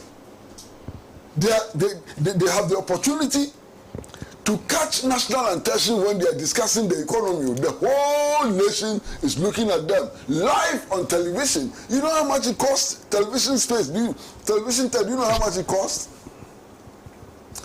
And we give television time to somebody who is arguing that, look, they say inflation has come down, but prices have not gone down. Hey, now with this level of ignorance, how on earth are we going to make progress? And this ignorance is not at my level. Me, I'm a common floor journalist and so on. I don't make policy. I don't make policy and so on. So if I'm that ignorant, it may not affect the country very much. I may write a lot of nonsense, which people can decide to read or not to read and so on. But he's a member of parliament. For all you know, with ambitions to become president in the future. He doesn't know. He doesn't understand. You know, and then there's the complaint about electricity tariffs. Hey, they say electricity tariffs have gone up. So there's a big problem. I remember the last time the PURC announced electricity tariffs. And the PURC told us that the tariffs that they were announcing were not realistic. They told us that if they actually approved realistic tariffs, it will be so burdensome to the consumer and so on, because the consumers can simply not pay. And they gave all kinds of indications why realistic tariffs could not be paid. So at that time, we knew that at some point, we'll be making a move towards the payment of something close to realistic tariffs. But then these arguments are being made in Parliament and so on. So, my brother, Akwatia offers us an opportunity. First and foremost, to teach people in Parliament, especially the minority, that when they are talking to us, they should assume that some of us also have small brains in our head and that we are capable of analyzing what they say. Akwatia gives us that opportunity to teach them that important lesson. Akwatia gives the people of Akwatia the opportunity also to send a very loud signal to politicians that they cannot be taken for granted. Akwatia is an opportunity for citizens to tell politicians that when it comes to voting, we vote because we want our own indigenous problems to be solved. Now, we don't vote because you bring us gifts. We don't vote on the basis of useless propaganda. We vote on the basis of the real conditions in which we live. Akwatia, look, Akwatia used to be a thriving mining town. The diamond, diamond extraction and so on, its center used to be Akwatia. Akwatia is so very high. The people of Akwatia should be interested in who is coming to improve the unemployment, to change the unemployment situation in Akwatia. That should be one of the key elements who should decide who wins this election. You understand? I haven't been to Akwatia for a couple of years.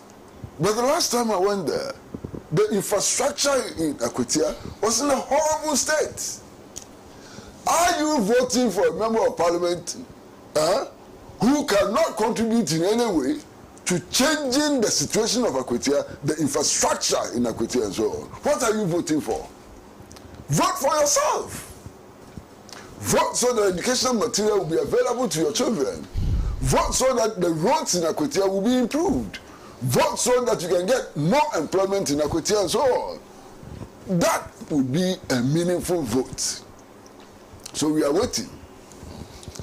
But you see, Akwatia is also a challenge.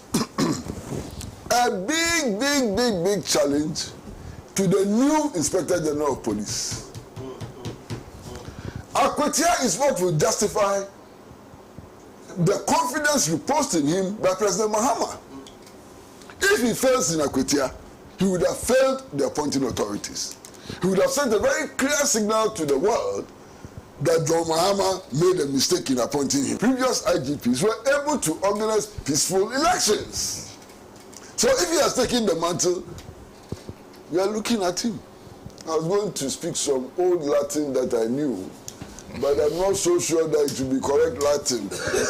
And with Alhaji around here, you don't attempt. So I've withdrawn my Latin, because my Latin. I was going to say, with the Demus. With the Demus. But I'm not so sure that it's correct Latin, so I've withdrawn. When you have master sitting with you, you better behave yourself and watch your mouth. I'm watching my mouth. I've withdrawn with the Demus. We are waiting anxiously. We are waiting. We want to see what this new IGP will do. Master, I finish. Thank you very much. And the example he was talking about is actually Asin North. Yes, Asin North. Because it was proven, because that was quite a highly contested election. And it turned out to be very peaceful. So it can be done. It can be easily done. It can be done with work. You see, we have so many elections and by-elections. It is the unfortunate ones that we have. We forget all the others that were perfect. Peaceful. Yeah. Anyway, a few comments coming from those who are joining us on through our various platforms. This one is from Adam Kola.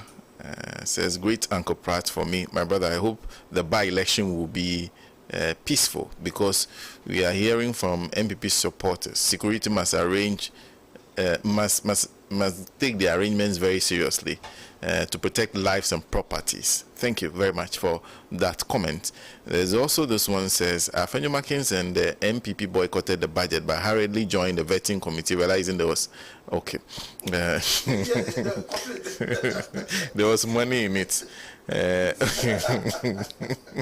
This one says, Mahama, so far so good, but the area will score him 0.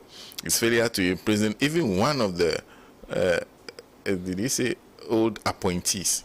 Some chiefs are pleading seriously with Mahama not to deal with these people, corrupt people, but we also soon mention that's the this one is from Albert and Adenta. It was after a by-election at Akwatia that the then candidate Kufuor says Akwatia, no, that was Itiwa. That one was Itiwa. The comment was about Itiwa, not Akwatia. Then this one says, it's quite interesting to observe that just 7 months after leaving office, the opposition party now claims to have discovered the best ways to govern the country, something they were unable to demonstrate over 8 years in power. One has to wonder, is the MPP truly a serious political party? Thank you for a comment. There's also any attempt by the MPP supporters to create mayhem and Akwatia should be aware that where there are strong men, they are the strongest who are capable of seeing to it that peaceful elections are held.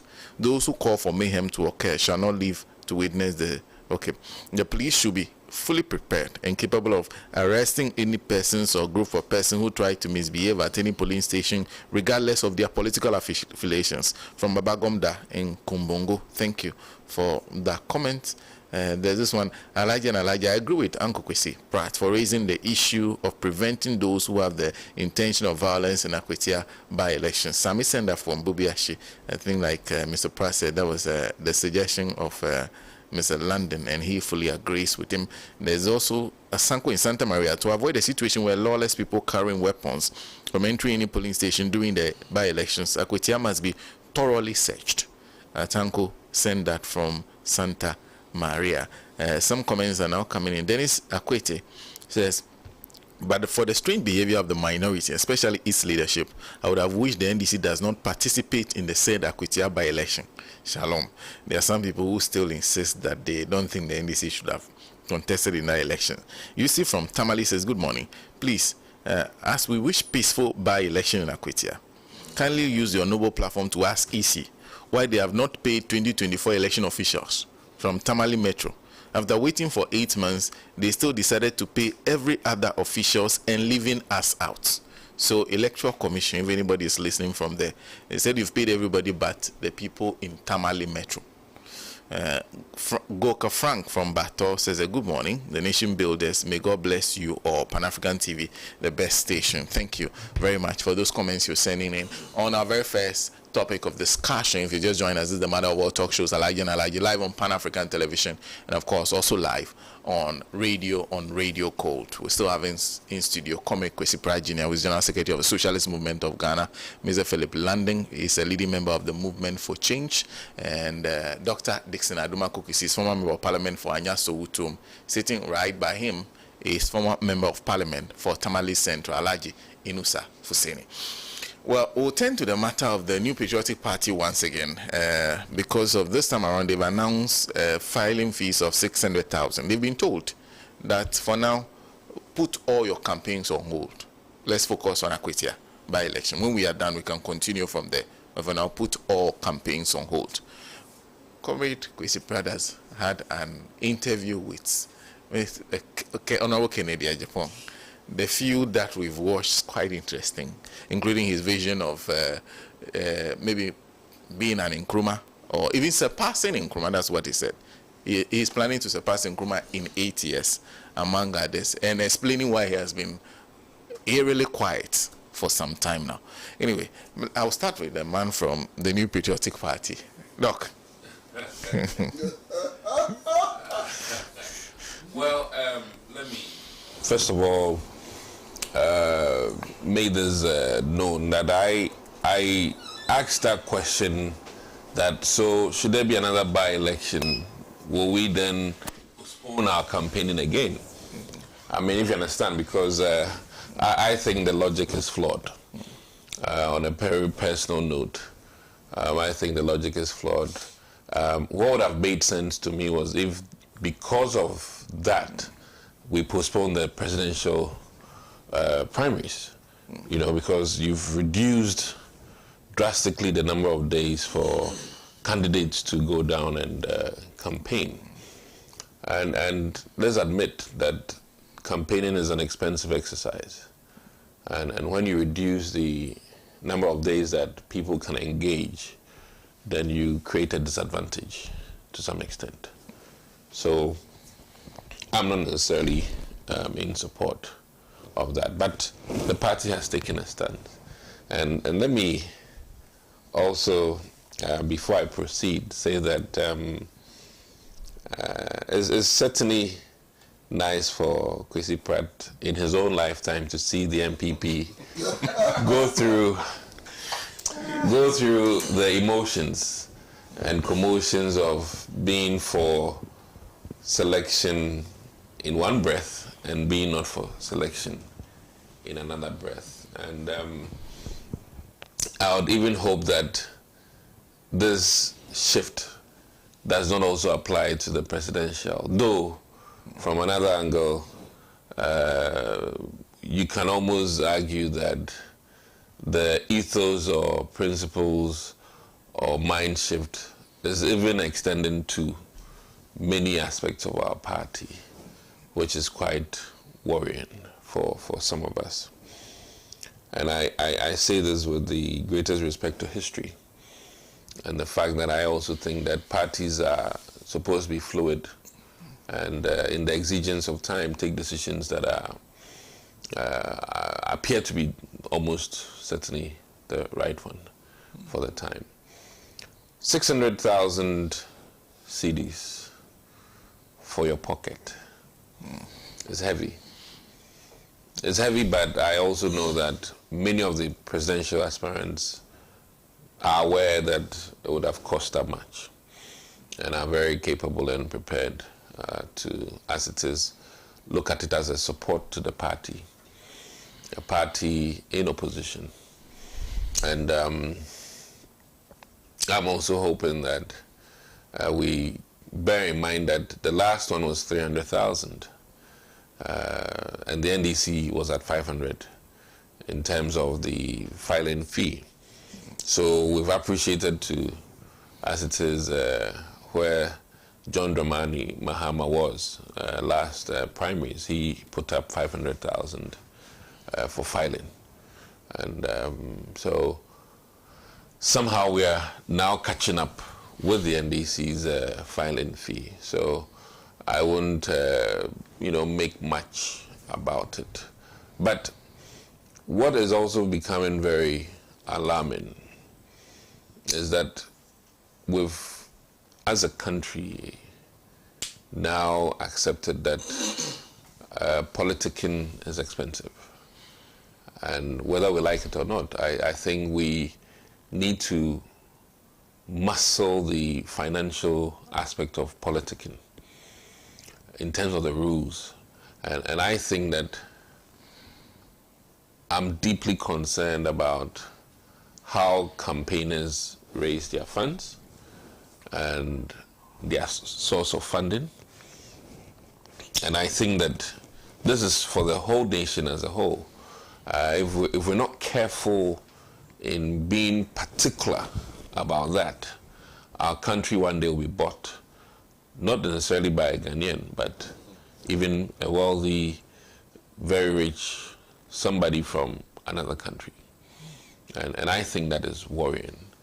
And let me almost make the argument that should Russia decide to buy this country, I'm just saying, through what we are doing now in this country, if we're not careful, our country will be bought.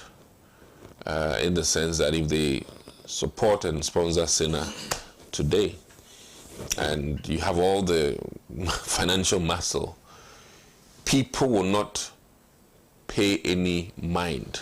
Our laws are not so tough to examine how people fund their campaigns. And I remember the governor of Virginia whilst being governor, was arrested because there were questions about how his wife and him got funding and how they managed their campaign funds. So based on where we're going now as a nation, and the fact that we are almost mirroring the Western world, we need to also up our regulations concerning campaign financing. And I want to use this opportunity, since we are talking about, you know, our filing fees and everything coming up to 600,000. These are things that begs that question, you know, how do we continue on this path? And on average, admittedly, MPP primaries, be it presidential, be it parliamentary, are more expensive than the NDC. Though the NDC is now also marshalling forces to mirror some of the behaviors of the MPP in terms of campaign financing. I think that we need to, as a country, if we cherish democracy and we hope that it will not be for the highest bidder all the time, then we need to be mindful, extremely careful. And the elders of democracy in this country, I, Dr. Admakokisi, I'm calling on you to sit carefully and let us all look at it, not as a passing or joking matter, but many a times it is not the rich that can perform well. Many a times the people who are very deep, people who are very knowledgeable, who might be the best to implement policies. And admittedly, I mean, America, which is what I mostly look at, unfortunately, I mean, Donald Trump, for instance, won most of his elections largely by virtue of the kinds of funds he had. Let's not joke about it, even in the Americas with 400 years of democracy. So I think that we need to, as it is, as a nation now, be very particular about campaign financing, because it would influence the kind and caliber, character of the people who will be leading us as a nation. And I'll call on many professionals to also be very active in politics. Yesterday I was looking at some of the people that the NDC have let go in terms of home since the past 6 months. I've always said that the misnomer is a 24-hour economy that rather delimits employment. And I don't mind that Alhaji Inusa is here, but my point is that it is a counter marketing thing where you profit solution to bring in more jobs. But in the current immediate 6 months, what is big or loud? And we measure men by their actions, not by their words. The NDC has been very disruptive in the sense that they've rather sent more people home. And the arguments that these are people that were employed after December 7th, but there are many who were gainfully employed 2 years to elections. And I agree, some high category officers, yes, you do change them. But in fact, I think that this path has been quite unfortunate. If I would measure the NDC governance in the first, leg, I think that their biggest letdown for me is professionals who were apolitical and got jobs by virtue of the fact that another government was in power. Okay, and I think that professionals should wake up and let's see how we can address that issue, because when you replace somebody with capacity in a certain field, with people with no recourse to the kind of knowledge they need to execute those things, you deprive all Ghanaians of very good decisions.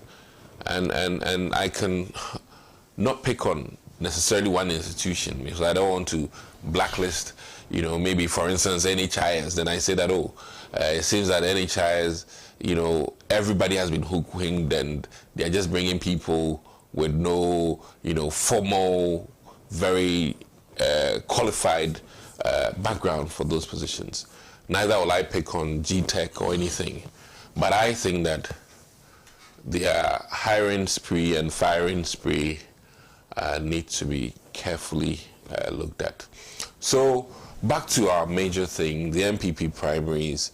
This idea of not campaigning, I can almost say that is unfortunate. Is not acceptable too much by me, because I think that once you open nomination, what it signifies is that people can now engage people. And what is the idea behind opening nominations? Then you should have waited until after Akwatia to open nominations. I mean, that is just my thought about it, because as it stands, we have an election, and admittedly, if we go by what our last primaries was, when people, this is in the public domain, 400 per head or 500 per head for TNT.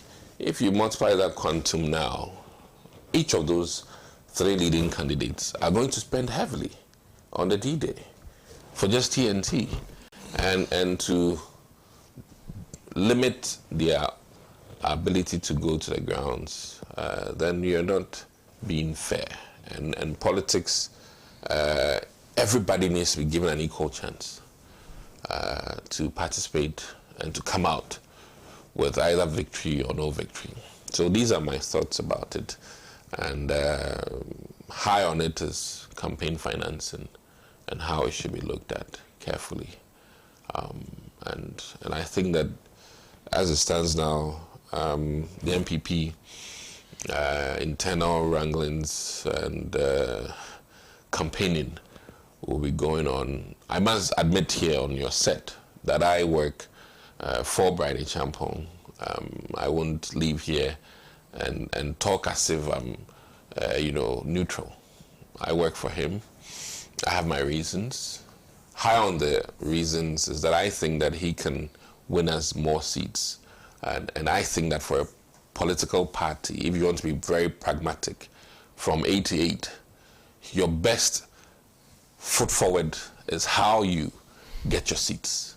And then should you get very good numbers, then the presidential will be icing on the cake. So this is me thinking long term.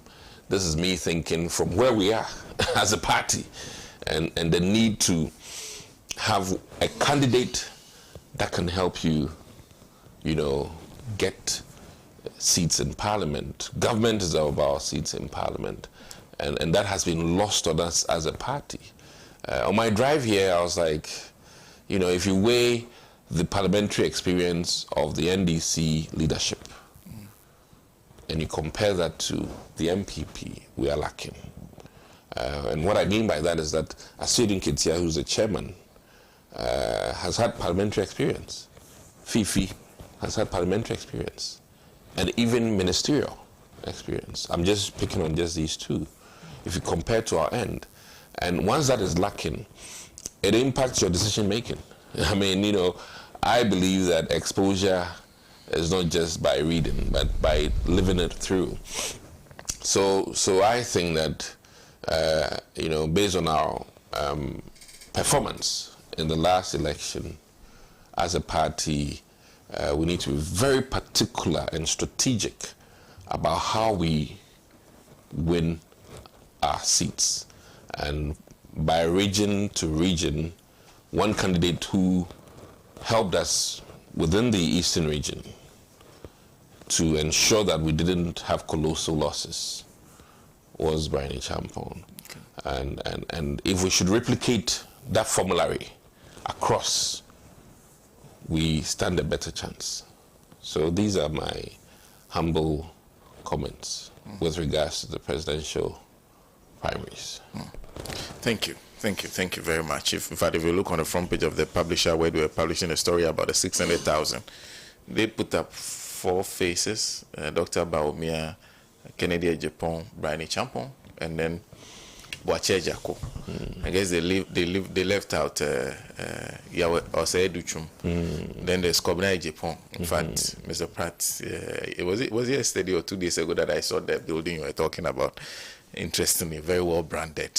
So you can see very visible. Yes, Kobna Japan. It's always been there, but yes. Yes, but the branding is new. It's been branded. Yes. It's not far from his other office. Yes. Yeah. Anyway, a few comments from those of you who are joining us. In fact, this is Paul Ania who says, "SENA, good morning to you. Please tell those who are saying NDC should not contest the Akwatia that we will contest their first, last, and best seats." Then there's also Abdulaziz in Accra who is also joining us. Says one of the important reasons why the Akwatia by-election must be fought for and decided by the very people in the constituency is that the parliamentary seats, irrespective of how many seats one particular party already has in parliament or otherwise, the people must decide which particular candidate they want to vote for to help develop their constituency. The matter is talking about the matter of choice. That's Abdulaziz in Accra who said that. Neil Ate says, if politicians are to provide such amount of money to become flag bearer, then are we not laying the foundation for corruption in case such politicians win power and have to use every means to get his or her money back? No wonder we have all sorts of characters showing interest to become president, instead of looking at leadership qualities and integrity of these individuals. Mohammed Dramani says, I disagree with this speaker. I think they were talking about Doc.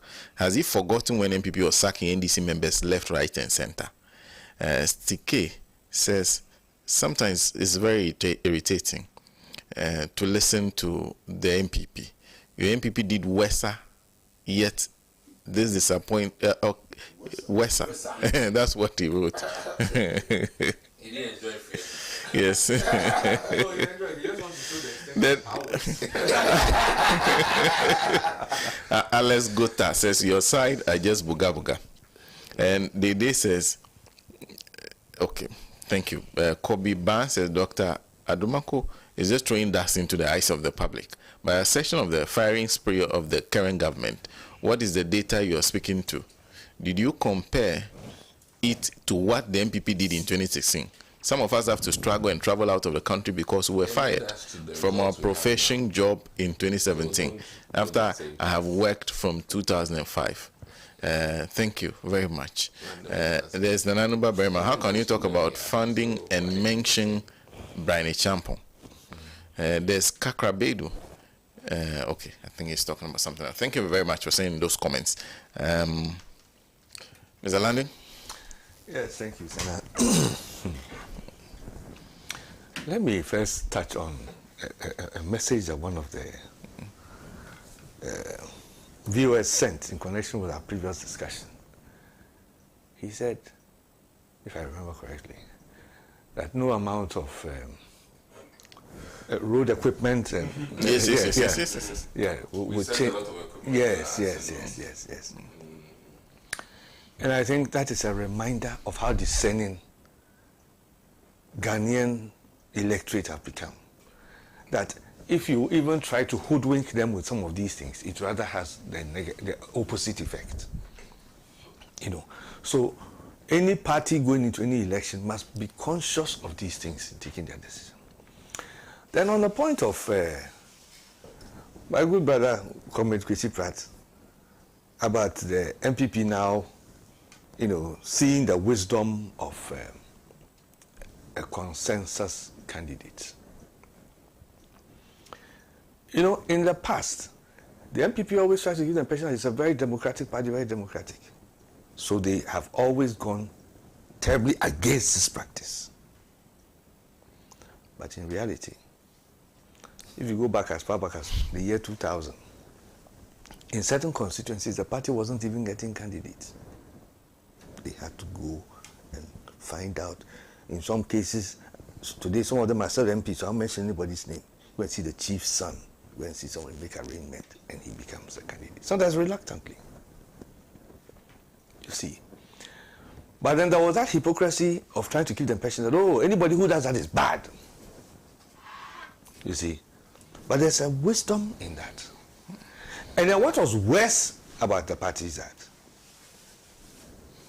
where even it says it's going to be democratic and everything, instead of playing by the rules, the party itself will do all kinds of things, mafia, bamboozle, twist arms, break the laws, just to favor one person. All in the name of democracy. That has been the hypocrisy of the MPP. Hypocrisy. You know, if they want to do consensus like they've done, fair, it's a good thing. It's a good thing. If in the last presidential primaries they had tried to do consensus, get the main candidates to sit together around the table, among they themselves, they could have solved the problem. But somebody feels that, nah. They say democracy, but they will make sure they want one person to win against everybody else. And they've started again. They started again. How can you open primaries and say, we've opened primaries, but don't go and campaign because of a by-election? It is these hypocrisies. And Ghanaians have gone beyond that. And when a party behaves like this, the electorate will react. They will react. They will react with their thumb. You see? So, I just hope that as things are moving and our democracy is becoming deeper, our electorate is becoming more discerning, our political parties, all political parties and all political interests in Ghana would respond accordingly and not take electorate for granted. Because it is now a fact that, I mean, Ghanaians are aware, even this directive that has come out in the New Patriotic Party that nobody should campaign. Everybody can see where it is directed, who is supposed to favor. How can you, when there's so much limited time, say that people shouldn't campaign? So what if, God forbid, something happens and some other issue happens after that? What are you going to say? Well, we know that even funeral grounds, people do campaign, but it's done with some decency, it's all campaign. You know, so I don't honestly don't like even talking about it. It's like you have a former girlfriend and then you're always talking about her. I don't feel comfortable talking about the MPP. You know, the country has moved. You know, there's a new government in office working hard. I think the focus should be on what is going on and how things are going and how we can get things to go even better. You know, how things will go better. So Ghanaians begin to get the benefit of you know, those are the things I'm more interested in, right? As it were, you know. But when we're talking about MPP, with all due apologies, I'm not all that. I'm not. It's you know, our political experience. For some of us, what we've been through. So when we talk about these things, it affects us. You see, it affects my whole thinking process. All true. You see, it affects my whole thinking process. I'd rather talk about more you know, positive things. I had a Minister for Communications. In fact, when I arrived, I was watching the television and I saw, I think this meet the press or accounting to the people. Yeah. So yeah. Yes. And he was talking about government's accountability service. Accountability, which I think is a very positive development. My worry, however, is that I think the intervals are too short. Too short. The work that the minister does, and my brother, and I think my brother too, yes. Ministerial experience. There's so much going on, and some of this takes so much time to. You can't come at this short interval if you are not careful. People will start saying things that are not entirely correct. They might not tell you the whole truth. in order to sound and present themselves good. And then there'll be a backlash. The frequency is too much. It should be at a bit more interval. That way they'll have something more substantive to report, you know. And I think it will be better in the long run, because you have 4 years ahead. And if you do this at this interval, no, they can't cope. Also, even the capacity to absorb what is being said. Yeah. One minister comes, gives a long lecture about what he's doing. 2-3 days later, there's another minister. Yeah. The material he's put out there has not even been digested. Yes. Then there's a new one. Yes. What is this? Yes. It's not seeped through the press. No. It's not so much. And see, the advantage they have is that, you see, they are also taking over from a previous government. So they can begin to start laying out their plans for the immediate future. So, you know, when you read the press like this, you know, you may have a lot more to say. But Massa, just along down the way, what else are you going to say? So I think it must be seriously reviewed. We all want good governance, fine. But I'm not too sure whether that actually promotes good governance. Because at the end of the day, you know, people will start not telling you that, no, it doesn't work. And I believe this, my brothers will confirm it.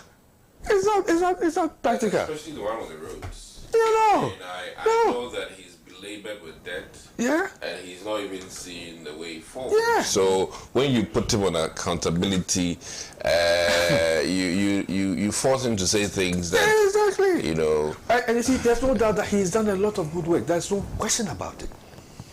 How he's had to face some of the problems he has inherited, the decisions he's had to take as against the issues he faced. Yes. So we try all that. But I think the frequency is just too short. And it's better it is acknowledged now and addressed than when in a year down the line it becomes so clear that the frequency is just too short, then it will be a backlash. So I think for now it must be that the frequency must be reassessed, you know, and that way we'll be able to tackle the issues more. Like I was saying, I was just listening to the minister saying that his issue with multi-choice about the subscription rates. Yes, I appreciate the efforts of the minister to try to get the rates down, you know. But I wasn't happy with him giving them an ultimatum, and even the way he went about it, I don't think it's right. I don't think so, you know. We are dealing not just with a ministry and one corporate entity, you know. It is like government of Ghana and the business community, international business community. Recently, I think when the Minister for Trade had her encounter, she spoke about her meeting with the cement distributors, because she was not happy that although the exchange rate had come down, it had not reflected in the price of cement on the market. So she had engaged them. That, I think, was a very positive way to go about it. You know, because if the exchange rate is going down, and a large percentage of cement manufacturing is clinker, which is imported, then I expect to see that everybody, not just me, everybody will expect to see the price of cement to come down. So if the price of cement is not coming down, of course, the minister should be worried and want to engage them. But I prefer her approach as against the approach of giving them and then citing the example of different countries. That one too was something I was not too sure about, because the economies of scale of Nigeria, you can't compare to Ghana. So what a service provider is charging in Nigeria, you cannot compare to what happens in Ghana. It happens in all sectors. Airline travel, various items. A bottle of Guinness in Ghana doesn't cost the same as a bottle of Guinness in Nigeria. Or Germany, because of the volume of consumption. What we pay for the small bottle in Nigeria is a big bottle. I mean, you know, so I think that some of these things are also fueled by the ministers being in a hurry to achieve or give the impression of achieving. I think it is in our national interest for that thing to be slowed down. They should work hard. The results they're going to get cannot be achieved in a matter of weeks. Or every sector ministry. It cannot. Right now, it appears as though a lot is being done. It's because they've met a situation that they're addressing, and you can explain what steps you've taken to address various problems that you have encountered and have inherited. Over how long? one road project, how many times are we going to talk about it? You know? So I think that, yes, we must give credit where credit is due. I heard some members of MPP being unhappy with it, complaining that the developments in reduction in exchange rate and all that are a consequence of previous actions they took. So therefore, the credit should not be given. But when in 2016, we were lambasting the NDC that the price of the dollar was 3 cedis, 3 plus, and the promises were made that we're coming to reverse it.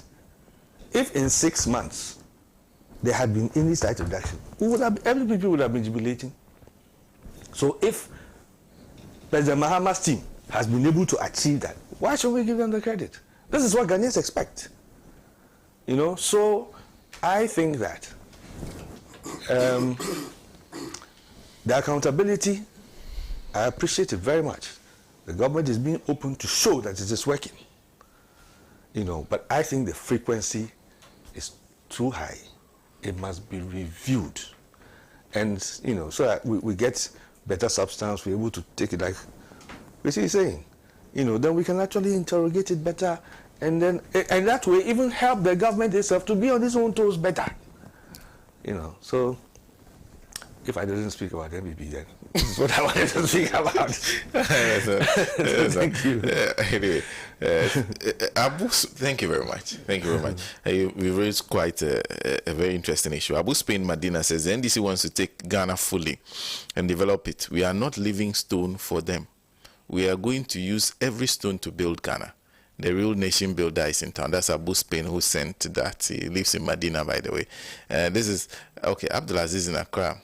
Does Dr. Adumaku Kisi know that Barney Champon was mentioned and cited for prosecution in Iowa So Violent by-elections committee report, which Akufo-Addo refused to implement? Indeed, crime has no expiry date, so we are expecting this AG to act on that report. That is Abdulaziz, who is following us. Well, so these are just some of the comments. I'm trying to see which one I can do, but let me go to Alhaji. Alhaji. Well, so the MPP says that they are going to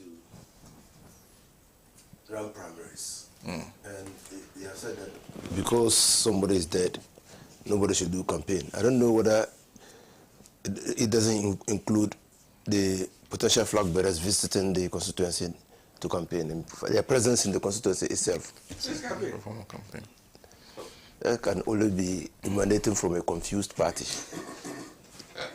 Party is confused. Any political watcher would have seen in 2000 that the MPP is in decline. If you failed to see that the MPP was in decline in 2000, that would be probably the reason why you'd be surprised that the MPP's performance is this way. It was in decline. This is a party which in 2016 went into elections and won a record number of seats. This is a party that won a victory, a presidential victory that left no doubt in the mind of anybody that the people of this country had indicated who they wanted to be the president of this country. Before that, look at the closeness of elections. Look at the closeness of the election results between Atta Mills and Akufo-Addo. Look at the closeness of the elections between John Dramani Mahama and Akufo-Addo. But in 2000, the story was different. Nana Akufo-Addo himself had to fight. I think that's 2020. 2020, yes, yeah. 2000 and 2020. Yeah. Nana be surprised that they had to do Takashi to split the seats between the NDC and the MPP in Parliament. It was pure Takashi. It was because they were in power, they had to manipulate the outcome of the results. When we said it, they said we should bring our heads for them to Central Bulletin. But we knew. But you see, elections is like a village market day. It will come when it will come.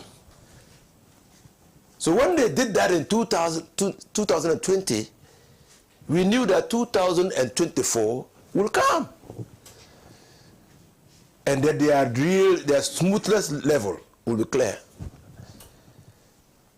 Now in 2024, it shows the state of the party in Ghana, and particularly the leadership of the party. And I agree with Adumaku. I have never known, I didn't know JFK before he was elected General Secretary. I didn't know where he was from because I'm not a member of their party. I don't know whether he held any branch position anywhere, or whether he was a constituency chairman or something. I don't know. Whether he was even a TESCO member. I don't know. But he became the General Secretary. What experiences he brought. So, and his administration and his performance was tied to the apron strengths of people in the chief administrator had to be working to the dictates of some people. And that is what is still happening. NDC have not, and the MPP have not yet started the recovery yet. They have not. Because that is what is still happening in them. I'm speaking this way because as a consummate Democrat who believes that multi-party democracy will definitely inure to the benefits of the people of this country, I wish MPP well, and I wish that they reorganize their party, just like I wish Movement for Change well, so that the countervailing forces in this country will be said that no party, no single party can take us for granted. This what I believe. And that is why even in the Constitution, you will find countervailing institutions for the purpose of constitutionalism. So yes, there must be parties that are strong and lacking in the wings to take over power, even misgovern. So when NDC was lacking in the wings, preparing itself to take over power, and when MPP misgoverned, the people knew where to turn to. That's what I want. So assuming NDC was weak, MPP would have taken us to the cleaners. They would have acted with impunity, and they would have been paid back. But now they know that impunity will exact accountability, and the accountability will come at the polls. But it's unfortunate that they are not yet prepared. They are not yet prepared. They are not learning. They are not learning because they don't want to learn. They have turned the mechanics of party politics of organization upside down, and they are doing things that are not in the books of political party organization. They are experimenting because their leaders are also being experimented. And so clearly, I mean, when we said in 2000 and Mr. Kwesi Pratt is right. I mean, the almost 390 degree, it's 90 degree, is it 180 degree, 180 degree turn itself should excite us and attract our attention and comments. Because you cannot, principle is principle, and Nkrumah has said it. Principle is whole, indivisible. Immediately, and that thing is said in his book, Conscientialism, or what is that name? Comrade Pratt.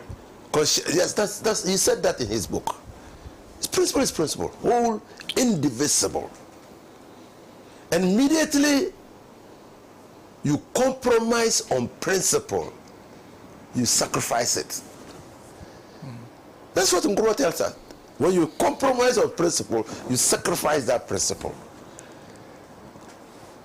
So yes, we know that they have sacrificed the principle of competition by what they have done in Akwatia. And people in future will refer to what has happened in Akwatia. They will try to distinguish, but they sacrificed the principle. Look, all the people contesting now know that in 2028 they can't win the elections. In fact, Honorable Adumaku might be thinking that, well, I have to get back to Parliament, but not on the basis of being part of the majority government, majority seats in Parliament, but as an attempt to rebuild our party. Because almost all of them are not credible. And those who are credible, 2 days ago I was talking to somebody who said, but how do you expect that I come out? Because the way they are conducting the whole exercise leaves an impression that they have already settled on one person. And you want to chop my 600,000. Why? Even going into the election for a flag bearership, I know it's going to be, I'm going to try my luck, but not in the situation where I already know that the whole machinery is rooting for one party, one person. Then I go and throw my money there. I won't go. So you see, I can tell you many people are staying out because they don't trust the process. And those who are even pretending to be part have concerns with the process. And they are saying it, they are talking about it, and we are listening to them. We are hearing them talk about it. All that goes to show that MPP, I don't know, even though we have gotten an indication of what is contained in Makokwe's book, report, but I don't even think that MPP is prepared to implement what is in Makokwe's report. They are not prepared. I mean, what party is it that in the face of all the good things that are happening now, that party chooses to criticize government, even on the good things that are happening? If you are a party that doesn't know when to criticize a government, the problem today, if you are talking about the state of the economy of this country, if you are saying that many people are becoming poorer, people are simply going to laugh at you. They are going to laugh at you because just a year ago, people went to the filling stations. And I remember someone telling me when I went to the shop to buy an item, that, Honorable, I don't drive my car any longer. When I fill my tank or buy petrol, I watch the gauge. So when I drive and come and park, even going to a shop, I'll just walk there. But what kind of company is that when you buy fuel into your car, you are afraid to drive the car because the fuel will finish? That's a few years ago. Just a few years ago. Then at a filling station, petrol station, I saw somebody buy 10 cedis fuel into his car. 10 cedis into his car. That doesn't happen any longer. It's not happening any longer. The fuel stations are now beginning to record some gains. We are all aware that there were banks that were almost collapsing in this country. The case of the NIB. And it has been so under Kufo and Jima. When I attempted this war, I was part of the board of NIB. The bank was almost collapsed. We had to work hard. Kankurachi. We had to work hard. Dr. Ken Kwarachi, he was then the MD we had to work hard to bring back the bank. When the Nana Akufo-Addo came and left, the bank was almost collapsed. We have to recapitalize it with 25 billion Ghana cedis. Today, in 6 months' time, they've made a profit of 260 million. And all the banks, the Ghana Commercial Bank, all the banks are recording profits. So what happened? What has changed? That, yes, the IMF had said we should do a quality review assessment of all the banks in 2015. When it was done, it was realized that they needed the banks, the assets that were impaired or likely to be impaired was about 9 billion Ghana cedis. Depositors' assets that were likely to be impaired was about 9 billion Ghana cedis. How much did it take us to clean the banks? We're still calculating. 33 billion cedis are still growing. That's what Koibra Japan doesn't understand. He says he doesn't understand how the mathematics is done. You need 9 billion to ensure that those impaired assets do not go off the books. You need to save the employment of people in these banks. 9 billion. You choose a way that is different from what is normally done to save indigenous banks. You collapse all of them. And you use even more than 9 billion. And up to now, we are still paying debt. Then went into DDF. We're still paying debt. I think that they need to sit down to reflect. It's like they have been hit by a comet. If you want to know how not to govern a country, go back and look between 2017 and 2024. How come that today, I don't know whether you hear it, that it has almost become the norm that if you want to get into employment, you must pay somebody to get into employment. How is it possible that teachers, nurses, local government service workers have to pay somebody to get into job? How come? How come that people were given quotas that even if government was going to pay contractors, some people had allocations that they could take certificates to? How come?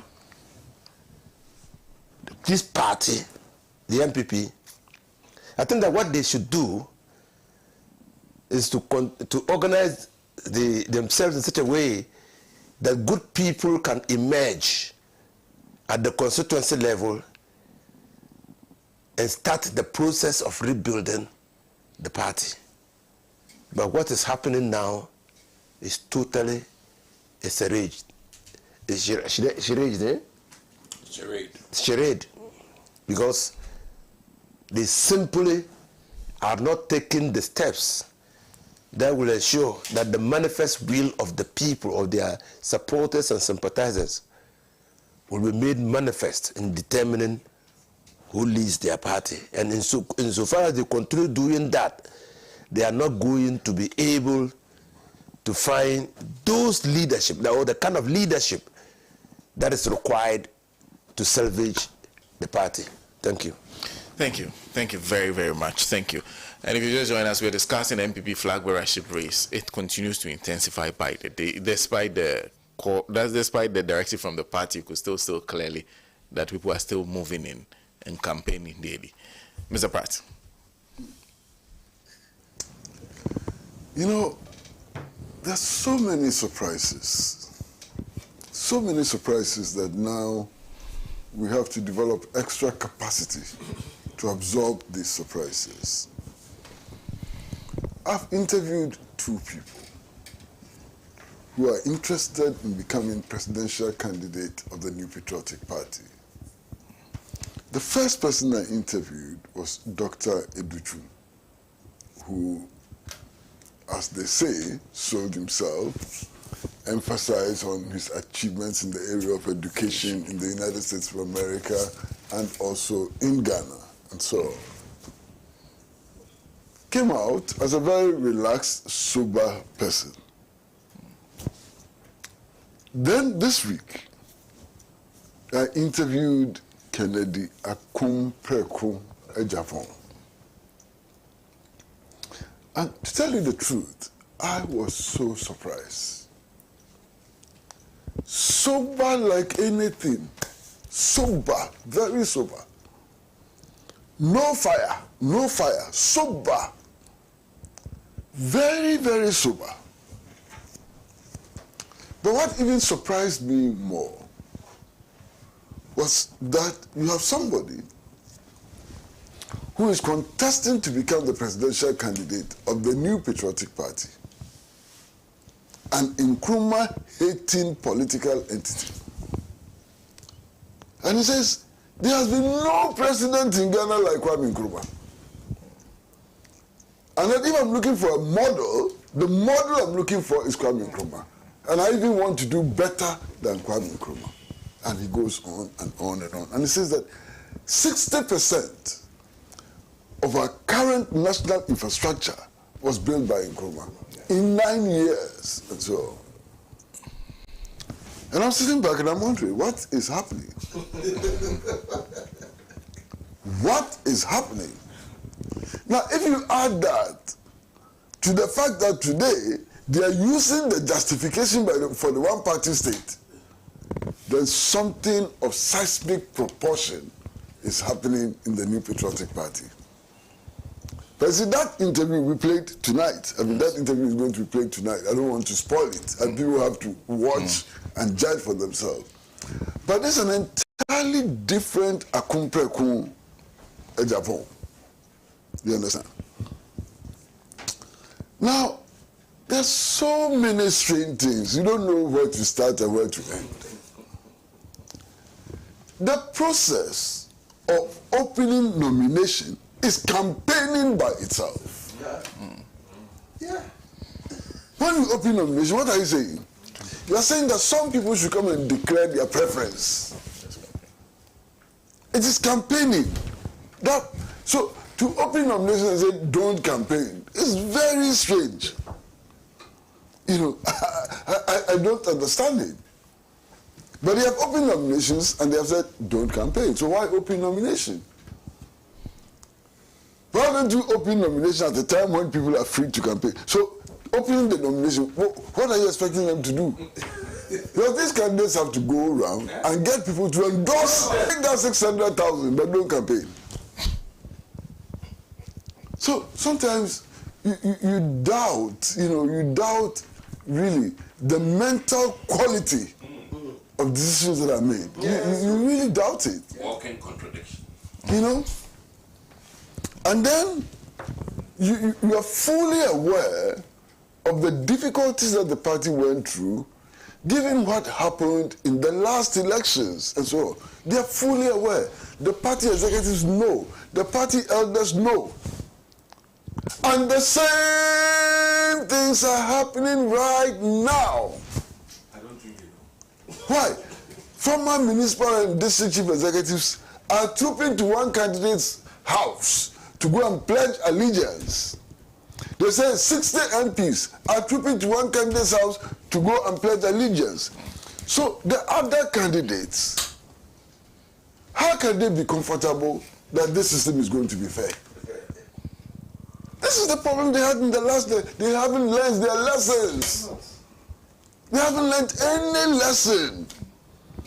You organize a national conference, and then you allow one candidate out of many, now we still don't know the number, but out of many, to use the conference for his moral boosting, whatever. He's supposed to give a speech, and he comes hand in hand with his wife as if they are just coming out of a wedding parade. And you don't see anything wrong with it. other candidates are prevented from also gingering the delegates and so on. And then, you know, when we raise these issues, they say, but the candidate who was allowed to do all that was the last presidential candidate. In fact, he won the last presidential race and therefore is entitled. And Master, when they say this, I'm completely dazed. Because these are the same people who say that even when you lose elections, you can go around and organize thank you tours. They, as a party, they went around and organized a thank you tour when they had lost elections. So why can't the other candidates in that presidential race who lost the primaries go and thank those who didn't vote for them, like they did at the national level? You can't understand these things. It's so strange. What is happening? You can't understand. Then, my brother, you see, if you look at the party structure, even a casual reading of the party constitution says that the national conference of the party is the highest decision-making organ of the party. That's what they say. But you see, they are going to a national conference to amend the constitution and so on. And then they say, before the conference, that as for the decision about when to hold primaries, it lies solely with the National Council and not the National Conference. Why? So now, the National Council takes precedent over conference. At least when it comes to the matter of the determination of dates for primaries. How can you do that? Who is the superior authority? So the conference was not allowed to review this top-down approach to the election of a presidential candidate. It was not allowed at all. It was not a matter before them. They ruled before the conference that that would not be discussed. So National Conference has become subordinate to the National Council. I mean, and there's a party which claims that its firm belief is in the rule of law and so on. Unbelievable. I can't believe it. But that's what is happening.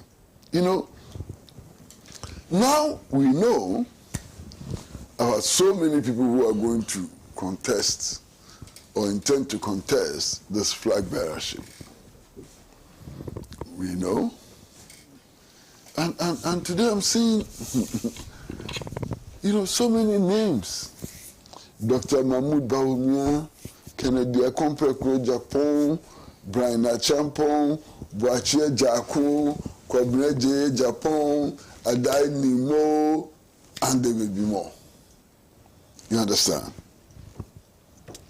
Now, all of these people are being asked to cough 600,000 cedis. And that is not all. You cough 600,000 cedis, finish, and look at the other things that they have to do. I mean, there's one billboard of Dr. Educhum. I don't know if you have seen it. Wow! Billboard be what? Master, it is huge, Papa. What is this? You will see it. And it's not, I've seen one, but the others who say they've seen some in vantage places and so on. That billboard is not cheap. But Kwabena Japan, he has beaten all of them. A whole story building has been branded on the ring road. Hey. Money swine. Charlie, money swine. But you see, all of this, you ask yourself, where is the cash coming from? Where is the cash coming from? Maybe donations from businessmen. But those businessmen, since when did they become Santa Claus? Is that how they say it? Santa Claus. Yeah. Santa Claus. Huh? It may even be from foreign governments, and we do know that some African elections and candidates are sponsored by foreign governments, which may these foreign governments and foreign interests be, and so on. So it raises so many questions. But that is how they have elected to run their party. You know, unfortunately, political parties are public institutions to the extent that when they win power, they manage public resources. So whatever they're doing ultimately would impact on all of us.